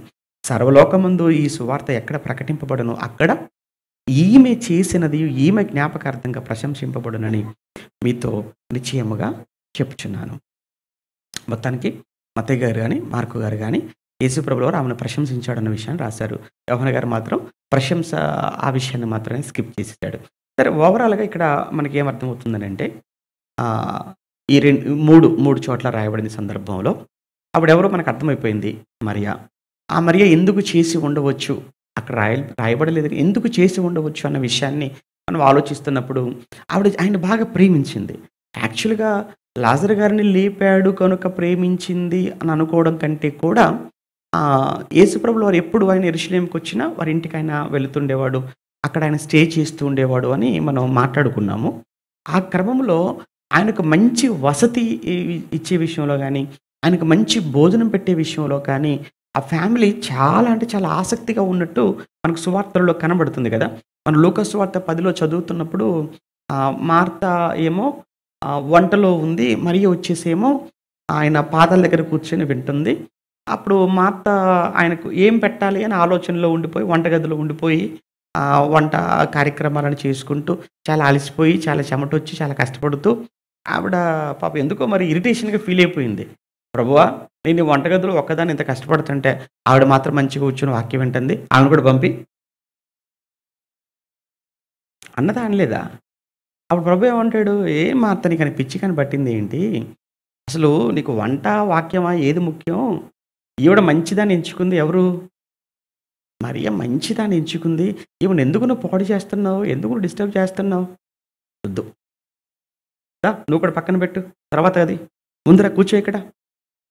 మన వాళ్ళు ఎలా ఉంటారంటే కొన్ని సందర్భాలలో ఏమో ఏంటంటే వాక్యం కంటే వంట ఐటమ్స్ సేవకుడు వచ్చాడనంటే పెట్టాలి. కానీ వాక్యం ఎక్కువగా వినాలి, వాక్యం ఎక్కువగా తెలుసుకోవాలి, వాక్యం ఎక్కువగా నేర్చుకోవాలి. అది వాక్యం అది. అంతే కదండి. ఏం పెట్టాలి, ఆయన నోట్లో ఏం పెట్టాలని కాదు, ఆయన నోటి నుంచి ఏం వచ్చిందో వినాలనుకోవాలి ఎక్కువగా. అలా అని ఏమండి ఇంకేముందండి, ఇక వచ్చారు కదా, వాక్యమే కదా, ఇంకేం పెట్టాల్సిన పని లేదు కదా అని మరీ ఆకలితో పెట్టకూడదు. బ్యాలెన్సింగ్‌గా ఉండాలి ఏదైనా. మనం ఏంటంటే చేస్తేనే అతి, లేకపోతే అసలే పట్టించుకోం. అయితే అతివృష్టి అంటారు, లేకపోతే అనావృష్టి అంటాం. ఆ టైప్‌లో ఉండకూడదు. బ్యాలెన్సింగ్‌గా చూసుకోవాలి ప్రతి విషయాన్ని కూడా. మొత్తానికి ఏంటంటే ఇక్కడ మంచి ఫ్యామిలీ వాళ్ళు. చాలా మంచి ఫ్యామిలీ.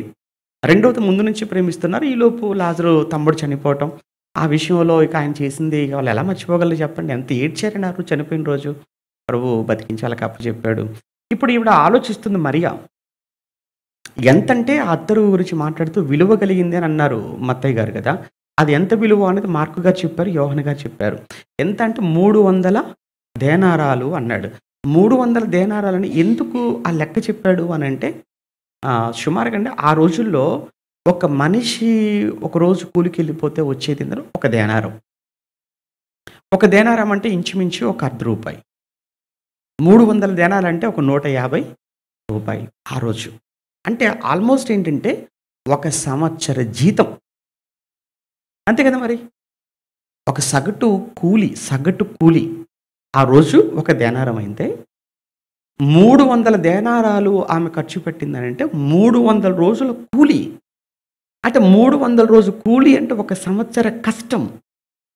ఒక సంవత్సర కష్టాన్ని తీసుకొని యేసు ప్రభుల వారికి ఆమె పెట్టిందనంటే ఆయన కోసం ఖర్చు పెట్టిందనంటే ఎంత ప్రేముంటే, ఎంత ఆ మనసులో ఆయనకు చోటుంటే ఆ పని చేయగలదు. మీరిస్తారేమో ఒకవేళ మీరేమైనా ఇస్తే ఏమిస్తారంటే దశంభాగాలు ఇస్తారేమో. అంతే కదండీ. అంతేగాని మొత్తం తీసుకొచ్చి ఇచ్చేత్తారా ఎవరైనా? ఎవరు? ఒకరిళ్ళదే మనం ఇవ్వలేనప్పుడు సంవత్సరం మొత్తం ఇచ్చేత్తామా మనం? మనకి ఎంతైనా ఉండనివ్వండి. మనం అనుకున్నంతే పెడతాం అంతే తప్ప, అక్కడ ఏవండీ మరి పని అక్కడ రూ. 1,00,000 అవుతుందనంటే, లక్షే గాని, 10,00,000 గాని, నేను 1000 కంటే ఎక్కువ ఇవ్వను. మీ ఇష్టం అంతే. మీ దిక్కునోడితో చెప్పుకోండి. ఇంకా మాట్లాడితే. అంటే అక్కడ ఇండియాలో అలానే ఉంటారు భక్తులు. అంతే. మరలా ఏంటంటే పాటలు గాని, మాటలు గాని కోటలు దాటుతుంటాయి. చెప్తున్నా చూసారా? మాటలు ఏం దాటుతుంటాయట? కోటలు. కాలు మాత్రం ఏం దాటదు? గడప దాటదు. మాటలతోనే అన్నీ చేసేస్తుంటారు. ఒక మాటలో చెప్పాలంటే అరచేతిలో చూపిస్తుంటారు స్వర్గాన్ని అంతే. అది కాదండి. చేసేవాడు కావాలి. ప్రభువుకు ఇచ్చేవాడు కావాలి. ఇక్కడ ఈవిడ అంత పెట్టింది అనంటే అప్పుడు ఇది చూడగానేనండి అసూయ పుట్టేసిందండి ఎవడికంటే ఎవరికి? యూదాకు. ఇదంతా కూడా ఏంటంటే ఒకసారి దీన్ని ముగించుకొని అక్కడికెళ్ళిపోదాంలెండి. ఇదంతా కూడా మనం ఆవిడని చూసినప్పుడు మనకి ఏమర్థమవుతుందంటే ఒకటి ప్రభు ఏమన్నాడంటే, ఈవిడ మంచి చేసింది బీదలు ఎప్పుడు మీతోనే ఉంటారు కదా! బీదలు ఎల్లప్పుడు మీతో ఉంటారు అంటే దాని అర్థం ఏంటంటే, నేను మరో 2 రోజుల్లో వెళ్ళిపోతాను. బీదలు ఎల్లప్పుడు మీతో ఉంటారు. మీరు వాళ్ళకి చేయండి. చేయొద్దు నేను అనటం లేదు. వాళ్ళ కోసం మీరు చేయండి. కానీ ఈవిడ ఏం చేసిందనంటే, ముందు నుంచి నా మాటలు వింటుంది, నా మాటలు వినది, నన్ను అర్థం చేసుకుంది. ఈవిడ చేసిన ఈ కార్యక్రమం నా భూస్థాపన కోసం. ఎందుకనంటే, నా శరీరం అంతా కూడా జల్లెడగా మారిపోతుంది. అప్పుడు మీరు ఈ అత్తర్లు ఇవన్నీ కూడా పూసే అవకాశం ఏమైనా ఉంటుందా? ఉండదు. కానీ దానికి ముందుగానే ఈవిడ ఏం చేసిందనంటే, నా భూస్థాపన నిమిత్తం అత్తరుతో నన్ను అభిషేకించింది. ఒకటి. రెండో విషయం ఏంటంటే, ఈవిడ అలా చేయటం వల్ల ఉన్న ఇంకొక కారణం కూడా ఏంటంటే, ఎప్పటినుంచో యేసుప్రభుల వారి బోధలు వింటుంది కదా! ఒక విషయం అర్థమైపోయింది. ఈయన ఎవరో కాదు మెస్సియా. రాబో మెస్సియా నువ్వేనంటే, అవును నేనే అన్నాడు కదా ప్రభు. రాబో మెస్సియా నువ్వంటే, నేనే మెస్సియా అని అన్నాడు. అంటే యేసు ఎవరు? క్రీస్తు. క్రీస్తు అంటే అభిషిక్తుడు. అభిషిక్తుడు అంటే అర్థం ఏంటి? రాజు. ఇప్పుడు మీరు పాత నిబంధన చరిత్ర చదువుతున్నప్పుడు సమూయేలును సౌలు దగ్గరికి వెళ్ళినప్పుడు సౌలు సమూయేలు దగ్గరికి వచ్చినప్పుడు సమూయేలును సౌలు దేనితో అభిషేకించాడు? తైలంతో అభిషేకించాడా? అభిషేకించాడు. తర్వాత ఇదే సమూయేలు దావీదు దగ్గరికి వెళ్ళాడు. దావీదు దగ్గరికి వెళ్ళినప్పుడు కూడా దావీదుని కూడా తైలపు బుడ్డితో తను కూడా అభిషేకించాడా? అభిషేకించాడు. తర్వాత నాతాను ప్రవక్త వచ్చి సొలొమోను అభిషేకించాడా? అభిషేకించాడు. అంటే రాజులందరిని దేనితో అభిషేకిస్తున్నారు చరిత్రలో? తైలముతో అభిషేకిస్తున్నారు. కానీ వాళ్ళందరికంటే శ్రేష్టంగా యేసు ప్రభుల వారిని ఈవిడ అత్తరుతో అభిషేకించింది. ఆ రోజుల్లో అత్తరు అనేది తైలంతో అభిషేకించడం అనేది కూడా ఎవరికంటే కేవలం ప్రధాన యాజకుని అభిషేకించేటప్పుడు తైలంతో అభిషేకించేవాళ్ళు చరిత్రలో. ప్రధాన యాజకుని తైలంతో అభిషేకించాలి. రాజును తైలంతో అభిషేకిస్తారు. తర్వాత రాజకుమారులను కూడా అంటే పెళ్లి జరుగుతున్నప్పుడు వారిని కూడా తైలంతో అభిషేకించే ఆ సంస్కృతి ఉంది. కానీ ఇప్పుడు యేసుక్రీస్తుల వారిని కూడా అత్తరుతో అభిషేకించింది అని అంటే ఆవిడ అందుకే ప్రభు అన్నాడు, ఈవిడ నా పట్ల చేసింది ఏదైతే ఉందో ఇది చాలా గొప్ప కార్యం చేసింది ఆవిడ. ఎందుకంటే నన్ను రాజుగా తను అర్థం చేసుకుంది. తను రాజుగా ఒకవేళ ఆ రోజు సౌలు దావీదును మరి ప్రవక్తలు కదండి అభిషేకించారంటే అవును, వాళ్ళంతా కూడా భౌతిక సంబంధమైన రాజ్యానికి రాజులు వాళ్ళు. అంతే కదండి. వాళ్ళంతా కూడా దావీదు కానీ సౌలు కానీ సొలొమోను కానీ భౌతికమైనటువంటి రాజ్యానికి రాజులుగా వాళ్ళు ఉన్నారు. కానీ ఈయన రాజ్యం భౌతిక సంబంధమైనది కాదు కదా, ఆత్మ సంబంధమైనది రాజ్యం. కనుక ఏదైనా ఈయన మెస్సియా, ఈయన ద్వారా స్థాపించబడిపోయే రాజ్యం లోక సంబంధమైనది కాదు, పరలోక సంబంధమైన రాజ్యం ద్వారా స్థాపించబడిపోతుంది.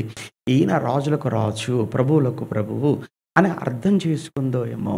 రెండో విషయంగా అందుకే ఈయన కోసం నేను చేసే కార్యం కూడా ఎలా ఉండాలి అంటే గతంలో ఏ రాజుకు కూడా అభిషేకం జరగనంత గొప్పగా ఇతని కోసం నేను చెయ్యాలి అని అతని తల మీద తైలం పోసేసింది. ఆ తైలం ఆ తలపై నుంచి గడ్డంపై నుంచి అలా కారి కింద పాదాల వరకు కావాలి.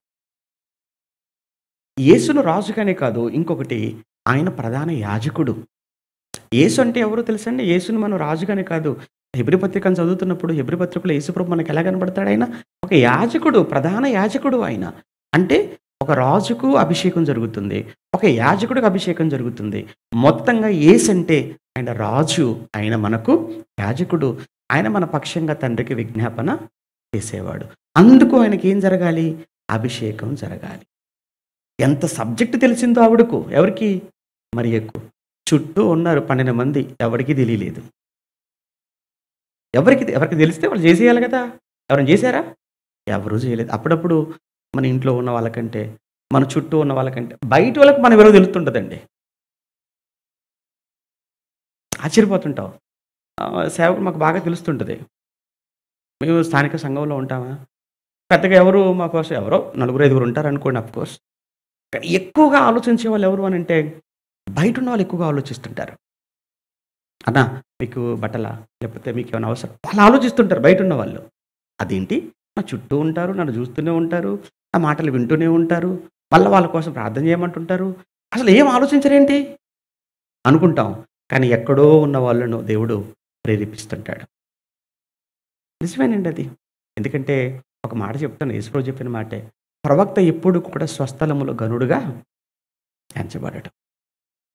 ప్రవక్త ఎప్పుడు కూడా ఉన్న వాళ్ళ మధ్య గనుడుగా ఎంచబడడు. నిజంగా యేసుప్రభు ఒకవేళ మన ఇండియాలో పుడితే మనం కూడా దూరం వెళ్ళిపోయేవాళ్ళం. ఆయన ఆయన ఆయన దూరం పెట్టేవాళ్ళేమో అనిపిస్తుంటది. నిజంగా యేసుప్రభు మన దేశంలో పుట్టకపోవడమే మంచిదనిపించింది. ఎందుకు? యోదయలో పుట్టాడు. ఎవరు నమ్మారు? చంపారు. కానీ ఎక్కడో యూదయ దేశంలో యెరూషలేముకు దగ్గరగా బెత్లెహేములో పుట్టిన యేసును ఆళ్ళు తప్ప ప్రపంచమంతా నమ్మింది. కానీ అక్కడున్న వాళ్ళు చూసారా? నమ్మడానికి ఇష్టపడట్లేదు. ఒకవేళ అదే యేసు ఒకవేళ నిజంగా మీ ఇంటి పక్కన పుట్టాడనుకోండి. ఎలా ఉంటదప్పుడు మీకు? ఆహా! ఆయన మాకు తెలుసులే. ఏదో ఒక రకమైన చిన్న చూపు. నిజంగా ఇక్కడ ఆవిడ చేసింది చిన్న విషయం కాదు. అందుకే ప్రభువు ఆమెను ఎందుకు అంతగా ప్రశంసించాడు? ఇంకొక మాట అన్నాడు కదా ఆవిడ. ఎక్కడ సర్వలోకమున ఎక్కడైతే సువార్త ప్రకటింపబడుతుందో ప్రతి చోట అంటే అర్థం ఏంటి? సువార్త అంటేనేంటో తెలుసా అండి? క్రీస్తు మరణ, సమాధి, పునరుత్థానాల గురించి చెప్పడమే సువార్త. ఇప్పుడు యేసు సువార్త గురించి చెప్తున్నాము అనంటే ఆయన ఏమని చెప్తున్నాము? ఆయన మరణించాడు, సమాధి చేయబడి తిరిగి లేచాడు.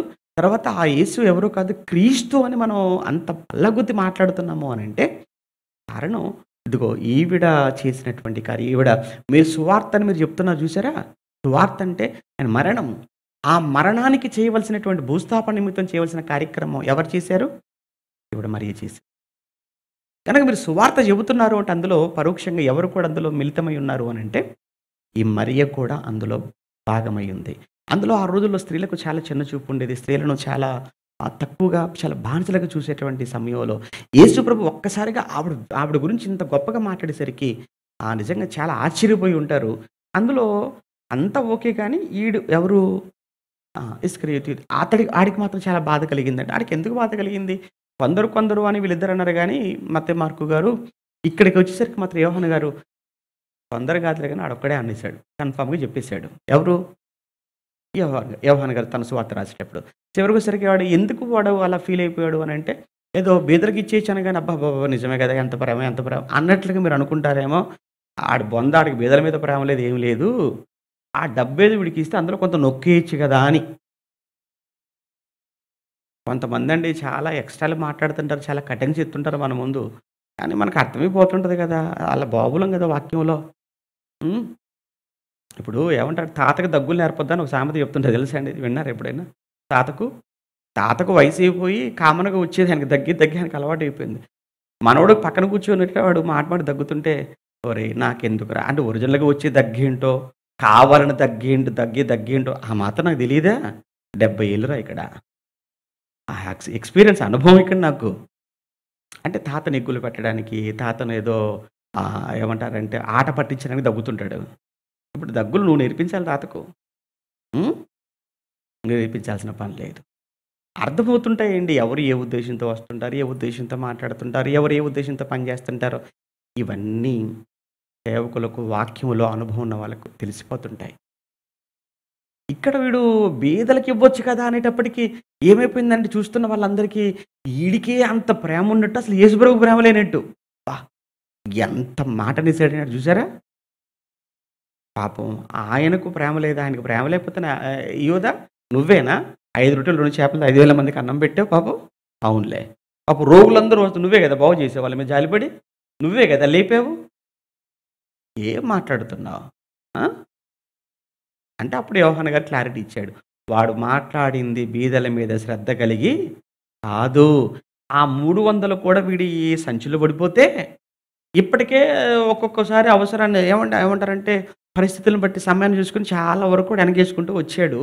ఇంత ఒకేసారి ఖర్చు పెట్టేసరికి, అదేదో నా సంచిలో పడుంటే, మరికొంత నా సంచిలో నిండిపోయేది గదా! అప్పటికక్కడ ఏమంటాడు, దొంగిలించుచు వచ్చెను అన్న పదాన్ని ఉపయోగిస్తుంటాడు. యోహానుకి రాసినప్పుడు. అని అర్థం ఏంటి? ఆడు ఆల్రెడీ ఆ పనిలో ఉన్నాడు. చాలా కాలంగా. ఎవరికి తెలుసు? యేసుప్రభువుకి తెలుసు. ఇంకెవరికి తెలుసు? శిష్యులకు కూడా తెలుసు. చుట్టూ ఉన్న వాళ్ళకి కూడా తెలుసు. కానీ పోనీలే. ఏం చేస్తారు పాపం? మారతాడేమో. ఇప్పుడు మాట్లాడింది కూడా బీదల మీద ప్రేమతో కాదు. డబ్బు మీదున్న ప్రేమ. కన్ఫర్మ్ చేసేసాడు. ఇంక ఎప్పుడైతేనండి ఇది జరిగిపోయిందో, ఇక వీడు ఒక విషయం అర్థమైపోయింది ఎవరికి? ఈ యూదాకు. ఇక లాభం లేదు.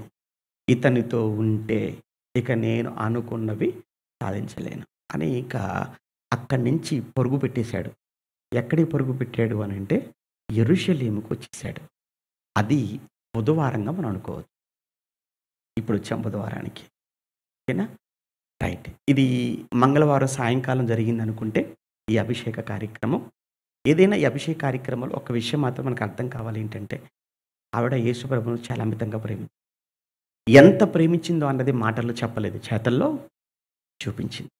ఎంతగా చూపించిందనంటే, ఒక సంవత్సరం పాటు అంటే ప్రతిరోజు తను పనికెళ్ళి తనకొచ్చిన దాన్ని దాచి ఒక్కసారిగా తీసుకొని వెళ్ళి అది కొని అత్తరు కొని, ఆ అత్తరు తీసుకొచ్చి ఆయన తల మీద పోసి, ఇక్కడ మత్తయి మార్కేమో తల మీద పోసింది అన్నట్టుగా రాస్తారు. కానీ లూకా గారి దగ్గరకు యోహాను గారేమో పాదాలను కడిగినట్టుగా రాస్తారు. కన్‌ఫ్యూజన్ ఏమీ లేదు. ఎందుకంటే మత్తయి మార్కు గారి యొక్క ఇంటెన్షన్ ఏంటంటే, వారి ఉద్దేశ్యం ఏంటి? యేసును రాజుగా చూపించాలి కదా! మత్తయి గారు యూదులకు యేసుని ఎలా పరిచయం చేయాలనుకున్నాడో మొదటి రోజు చెప్పాను. రాజుగా పరిచయం చేయాలనేది ఆయన ఉద్దేశ్యం కాబట్టి, ఎక్కడ పోయాలి రాజుకు అభిషేకం జరుగుతున్నప్పుడు? తల మీద పోయాలి. అందుకు వాళ్ళ ఉద్దేశాలు వేరు గనక రాసిన రచయితల ఉద్దేశాలు వాళ్ళు ఆ విషయం మీద దృష్టి పెట్టారు. ఇక్కడికొచ్చేసరికి ఏంటంటే, ఎంత ప్రేమించిందో ఈవిడ అన్నది ఇక్కడ యోహాను గారి యొక్క ఇంటెన్షన్. అందుకే తన తల వెంట్రుకలతో ఆయన పాదాలు తుడిచిందని ఈ విషయాన్ని ఇక్కడ ఈయన రాయటం అనేది జరిగింది. కనుక వాళ్ళ యొక్క బ్యాక్‌గ్రౌండ్‌లు వేరు కాబట్టి మనం కంగారు పడాల్సినటువంటి అవసరం ఏమీ లేదు. ఇక్కడ మొత్తంగా ఏంటంటే దేవుణ్ణి ప్రేమిస్తే ఏమైనా ఎంతవరకైనా గాని మనం వెళతాము. ఏమి ఆలోచించం. అంతే మన పిల్లల మీద మనకు ప్రేమ అండి. ఏమైనా ఆలోచిస్తామా? ఏం ఆలోచించం. భర్త మీద భార్యకున్న ప్రేమ ఏవండీ ఏమైనా ఆలోచించదే. అలానే భార్య పట్ల నిజంగా భర్తకున్న ప్రేమ నిజమైనప్పుడు భార్య కోసం ఎంత దూరం వెళ్తాడు, ఎంత కష్టాన్నైనా భరిస్తాడే. అటువంటప్పుడు నిజంగా నీ ప్రేమ నిజమైన ప్రేమ అయినప్పుడు దేవుడి పట్ల, ఆ దేవుడి కోసం ఎందుకు మనం వెనకడుగు వేయాలి? ఎవరి కోసం వెనకడుగేస్తాం? ఎందుకు మనం ఖర్చు విషయాలు అబ్బాయి అసలు ఏ విషయం నథింగ్, నాకు దేవుడు ఫస్ట్ అండి, తర్వాతనే ఏదైనా అనుకున్నప్పుడు దేవుడి కోసం మనం ఏమైనా ఎంతైనా ఎక్కడికైనా మనం వెళ్ళిపోతాం. అందులో ఇంకా రెండో ఆలోచన మనకు ఉండదు. కానీ ఇది వాడు చూసి తట్టుకోలేక భరించలేక ఇక ఈయనతో ఉంటే నాకు లాభం లేదనుకొని వెళ్ళిపోయాడు. చాలా ఆవేశంతో వెళ్ళిపోయాడు. ఇక ఎక్కడికి వెళ్ళిపోయాడు? ఏ రోజు?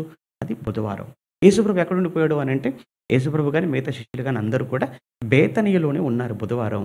వీడొక్కడే మిస్ అయిపోయాడు. ఇంతకీ ఎక్కడికెళ్ళాడు బుధవారం అనంటే యెరూషలేముకి వచ్చేసాడు. యెరూషలేముకి వచ్చేసరికి యెరూషలేములో పరిస్థితులు ఎలా ఉన్నాయనంటే, యెరూషలేములో కయప అనేవాడు ఉన్నాడు. ప్రధాన యాజకుడుగా ఉన్నాడు. వాడు ఎలాంటి వాడు అనంటే ఏమంటారు రాజకీయాలు చక్రం తిప్పుతుంటారు కదా! ఆ టైప్ అనమాట. అంటే అప్పటికి శాస్త్రులు గాని, పరిసయ్యులు గాని, హేరోదీయులు గాని, సద్దూకయ్యులు గాని వీళ్ళంతా కూడా ఇప్పుడు ఎవరికి యాంటీగా మారిపోయారు? యేసుప్రభుకు వ్యతిరేకంగా మారిపోయారు. యాక్చువల్‌గా వాళ్ళ ఆలోచన ఏంటంటే, పండుగలో యేసుప్రభుని చంపొద్దు అనుకుంటారు. పండుగలో చంపకూడదు ఆయన్ని. ఎందుకంటే అంత జనమంతా కూడా పిచ్చి జనం వచ్చేసారు పండగకు. పస్కా పండగకు. ఎక్కడెక్కడి నుంచో వచ్చారు. వేల లక్షల మంది యెరూషలేములో ఉన్నారు. ఇప్పుడు గాని ఇతన్ని మనం చంపేసామనుకోండి, అంత పెద్ద అల్లరైపోతుంది ఇప్పుడు. కనుక పండగ అయిపోయిన తర్వాత చూసుకుందాంలే అన్న ఆలోచనలో ఉన్నారు. అది కూడా మనం ఎలా చంపాలి, ఇతన్ని ఎలా అడ్డు తొలగించుకోవాలి అన్న ఆలోచనతో ఉంటున్న సమయంలో ఇస్కరియోతు వెళ్ళిపోయాడు వాళ్ళ దగ్గరికి వెళ్ళిపోయాడు. ఎందుకు వెళ్ళిపోయాడు అన్నది లూకా గారు రాస్తారంటే, ఈ విషయాలు ఎక్కడెక్కడ ఉన్నాయో ఒకసారి చదువుకుందాము. ఎక్కడెక్కడ ఉన్నాయో రాసుకోండి, చెప్తాను. బుధవారపు సంఘటనలుగా ఇస్కరియోతు యూదా ప్రధాన యాజకుల యొద్దకు వెళ్ళి ఒప్పందం చేసుకోవటం టైటిల్ పెట్టుకొని, మత్తయి సువార్త 26:14-16 మొదటిది. మత్తయి సువార్త 26వ అధ్యాయం 14-16, అలానే మార్కు సువార్త 14వ అధ్యాయం 10-11, మార్కు సువార్త 14వ అధ్యాయం 10-11, లూకా సువార్త 22వ అధ్యాయం, లూకా సువార్త 22వ అధ్యాయం 3-6 వచనాలు. ఓకేనా? మత్తయి, మార్కు, లూకా. ఈ మూడింటిలో ఉన్నటువంటి విషయాలను మనం బేస్ చేసుకొని, అవి బుధవారానికి జరిగినటువంటి సంఘటనలు. అంటే మొత్తానికి ఒక రకమైన మంగళవారానికి ఒక పెద్ద యుద్ధ వాతావరణం మనం చూసాం. ఎక్కడ? యెరూషలేములో. మంగళవారం చెప్పాను కదా! మంగళవారం ఆయన ఎళ్లి ఏమంటాడు? వెళ్ళేసరికి ఆయనను ఏ అధికారంతో చేస్తున్నావంటే, ఆయన సమాధానం చెప్పాడు, ఉపమానాలు చెప్పాడు, తర్వాత ఆర్గ్యుమెంట్స్ జరిగాయి. తర్వాత మళ్ళీ ఆయన దేవాలయం గురించి మాట్లాడాడు. ఆ తర్వాత మరలా చివరికొచ్చేసరికి మళ్ళా కొన్ని ఉపమానాలు చెప్పాడు. మొత్తానికి ఎలా అయిపోయింది పరిస్థితి యెరూషలేములో అంటే, యేసు ప్రభుల వారి మీద చాలా వ్యతిరేకత వచ్చేసింది. ఎవరికి? ప్రజలకు కాదు. ఎవరికి? పెద్దలనుకున్న వారికి. వాళ్ళంతా కూడా యేసుని ఇప్పుడు చంపటానికి చాలా చాలా ఆలోచనలు. సన్‌హెడ్రిన్ అని ఒక సభ, అంటే యూదుల సభ అంటారు దాన్ని ఇంగ్లీష్‌లో. సన్‌హెడ్రిన్ అంటారు. యూదుల సభలో కూర్చొని ఒక 70 మంది పెద్దలుంటారు. వాళ్ళంతా కూర్చొని యేసు గురించే మాట్లాడుతున్నారు. ఇంతకీ యేసు గురించి ఏమని మాట్లాడుకుంటున్నారు అంటే, ఈ గలిలయుడైనటువంటి యేసు అనేవాడిని ఎలా మనం చంపాలి? ఎలా మనం అడ్డు తొలగించేసుకోవాలి? ఎలా నాశనం చేయాలని మీరందరూ మీ ఆలోచనలు చెప్పండి, మీ అభిప్రాయాలు చెప్పండి. కాబట్టి వాళ్ళంతా కూర్చొని యేసుని ఎలా చంపటానికి వాళ్ళంతా కూడా ఒకటే చంపడానికి ఒక్కటే ఆలోచిస్తున్నారు. చంపడానికి ఒక్కటే ఆలోచిస్తున్నారు. ఎంత దారుణం గదా! పండుగలో చంపుదామా? వద్దు. మరెలా? ఏంటి?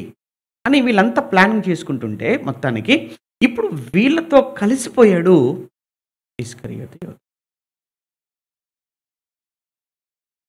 వీడి గురించి మత్తయి గారు ఏమని రాస్తారో తెలుసా? మత్తయి సువార్త 10వ అధ్యాయంలో శిష్యుల పేర్లు రాయబడతాయి కదా! మత్తయి సువార్త 14లో గాని, మార్కు 3:19లో గాని అపోస్తల పేర్లు రాయబడతాయి. అపోస్తల పేర్లు చెప్పబడుతున్నప్పుడు వీడి గురించి ఏమని రాస్తారంటే, ఆయనను అప్పగించిన ఇస్కరియోతు యోధ అని రాస్తారు. ఎక్కడ? మత్తయి, మార్కు. అప్పగించిన ఇస్కరియోతు యోధ అని రాస్తారు. లూకా గారి దగ్గరికెళ్ళామనుకోండి. లూకా గారి దగ్గరికెళ్ళేసి లూకా గారు ఏమని రాస్తారో తెలుసా? 6వ అధ్యాయం 16లో ద్రోహియగు యోధ అంటాడు. లూకా 6:16లో యూదా గురించి మాట్లాడుతున్నప్పుడు లూకా గారు ఏమన్నారు వాడిని? ద్రోహియగు యూదా అన్నాడు. యోహాను గారి దగ్గరికి వచ్చేసరికి యోహాను గారు ఏమని సంబోధించాడు అతన్ని? దొంగ అన్నాడు. మత్తయి, మార్కు గారేమో అప్పగించిన ఇస్కరియోతు యూదా అని సంబోధించారు. లూకా గారైతే ఇంకొక అడుగు ముందుకేసి ఏమన్నాడు? ద్రోహియగు ఇస్కరియోతు యూదా అన్నాడు. కానీ ఇక్కడికి వచ్చేసరికి మాత్రం యోహాను గారు ఏమన్నారు అంటే దొంగ అన్నాడు. ఎలాంటి టైటిల్స్ వచ్చాయి ఎవరికి? మంచి టైటిల్స్ కదా! అద్భుతమైన టైటిల్ సంపాదించుకున్నాడు మొత్తానికైతే ఇస్కరియోతు యూదా. ఇంకా మత్తయి గారు ఇంకొక అడుగు ముందుకేసి ఏమన్నాడు తెలుసా అండి? అట్టి మనుష్యుడు పుట్టకుండా నేలవానికి మేలు యేసుప్రభువే అంటాడు. అది మత్తయి గారు రాశారు. అట్టి మనుష్యుడు పుట్టి ఉండకపోతే మేలు అన్నాడు. ఎందుకు పుట్టావురా ఇస్కరియోతు? చావడానికి పుట్టినట్టుంది. నరకానికి వెళ్ళడానికి పుట్టినట్టుంది. ఆ మహానుభావుని అప్పగించడానికి పుట్టినట్టుంది. ద్రోహి, నమ్మక ద్రోహి అండి. ఎవరు? ఇస్కరియోతు యోధ అంటేనే నమ్మక ద్రోహి. ఎంత ఘోరం అండి. నమ్మించి గొంతు కోయటం అంటారు చూసారా? నమ్మించి మోసం చేయటం అంటారు చూసారా? ఇతను చేసింది అదే. ఆ విధమైన ద్రోహం చేశాడు యేసు ప్రభు. ఏం చేశాడు? డబ్బులైతే సంపాదించేసుకున్నాడు. ఎంత? 30 వెండి నాణేలు. అలాంటివి కావాలంటే ప్రభు ఇవ్వడా? నీకు 30 వెండి నాణేలు కాదురా, నువ్వు అడిగితే 30 బంగారు నాణేలే ఇచ్చేస్తాడు నీకు ఆయన. అడగొచ్చు కదా! లేదు. మనలోకి ఎలా ఉంటుందంటేనండి, ఉద్యోగంలో వచ్చే జీతం కంటే పైనుంచి వచ్చేవి ఉంటుంది చూసారా? వెనక నుంచి అవి చాలా ఇంపుగా ఉంటాయి. మనం కూడా వేటికి సాటిస్ఫై అవుతుందో తెలుసా అండి? మనం కూరగాయలు కొన్నప్పుడు మనకు వచ్చిన కేజీ కంటే వాడు ఎక్స్ట్రా ఇస్తాడు చూసారా, 1, 2 అబ్బా! ఒకటి కొసరంటాం కదండి, అంతే. వాటికి మనం ఫుల్ సాటిస్ఫై అయిపోతుంటాం మనం. ఏంటో కేజీ వచ్చాయి. ఆ కేజీలో వచ్చిన ఆ 10 కంటే కూడా వాడు ఎక్స్ట్రా ఒక్కటి ఇవ్వగానే దానితో గాని మనం సాటిస్ఫై కాలేమండి మనం. అది మనిషి యొక్క మనస్తత్వం అయిపోయింది. సేమ్ ఇక్కడ ఇస్కరియోతు యూదా కూడా చూడండి. యేసు ప్రభువుని అడిగితే నీకు వస్తాయి కదా! ఆల్రెడీ బాగానే సంపాదించి వెనకేసావు కదా దొంగిలించుకుంటూ వచ్చి. మరలా ఇప్పుడు యేసు ప్రభువుని అమ్మడానికి, అది కూడా ఆఫ్టర్ ఆల్ 30. ఈడెళ్ళిపోయి వాళ్ళ దగ్గర కూర్చోగానే, "ఏయ్! నువ్వు 12 మందిలో ఒకడు కదా?" "అవునండి." "నేనేనండి." ఏంటి ఇలా వచ్చావు?" "యేసును మీరందరూ కూడా ఆయనకి యాంటీగా అయిపోయారు నాకు తెలుసు. మీరంతా ఆయనకి వ్యతిరేక వర్గం అని తెలుసు. మీతో నేను కూడా చేతులు కలుపుతాను." మాకు నీలాంటోడే కావాలిరా. ఎలా అనుకున్నావు? మొత్తానికైతే నీలాంటోడు ఒకడు వచ్చేసాడు. చెప్పు. ఇప్పుడు యేసుని మాకు అప్పగించాలి నువ్వు. ఎలా అప్పగిస్తావు? అది నేను చూసుకుంటాను కదా!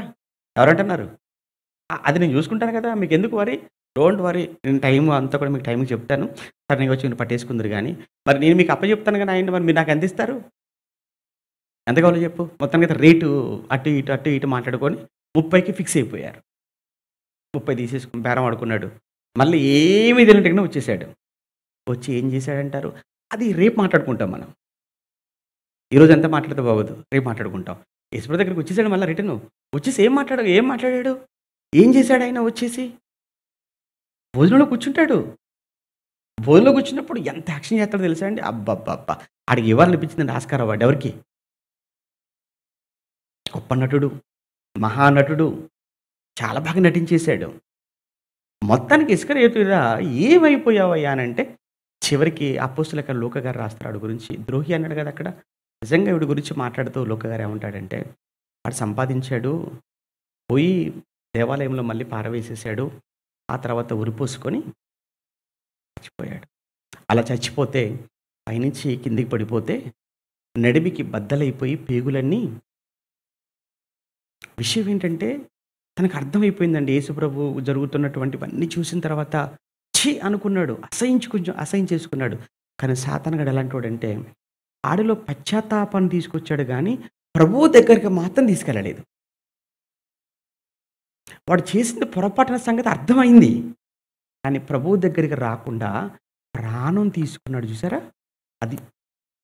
అప్పుడప్పుడు కొంతమంది సంఘానికి దూరం అయిపోయి చాలా ఫీల్ అవుతుంటారు. హ్మ్. బాధపడుతుంటారు. వాళ్ళు చేసిన తప్పేంటో వాళ్ళు అన్న మాటలు వాళ్ళకి అర్థమవుతుంటాయి. కానీ సాతానుగాడు ఎట్టి పరిస్థితుల్లో వెళ్ళడానికి వాడు ఒప్పుకోడు. అంటే "ఏయ్! వెళ్ళిపోతావా? ఆళ్ళేమనుకుంటారో, వీళ్ళేమంటారు? వద్దు ఉండిపో." అంటే బాధైతే కలిగిస్తాడు వాడు నీకు. నీకు అర్థమవుతుంటది చేసిన తప్పేంటో. కానీ ఆ తప్పును ఒప్పుకొని మరలా నువ్వు సంఘంతో కలిస్తే ఎక్కడ నువ్వు బాగుపడిపోతావో అన్న ఆలోచనతో వాడు ఎట్టి పరిస్థితుల్లో కూడా నిన్ను సంఘంలోనికి రానివ్వడు.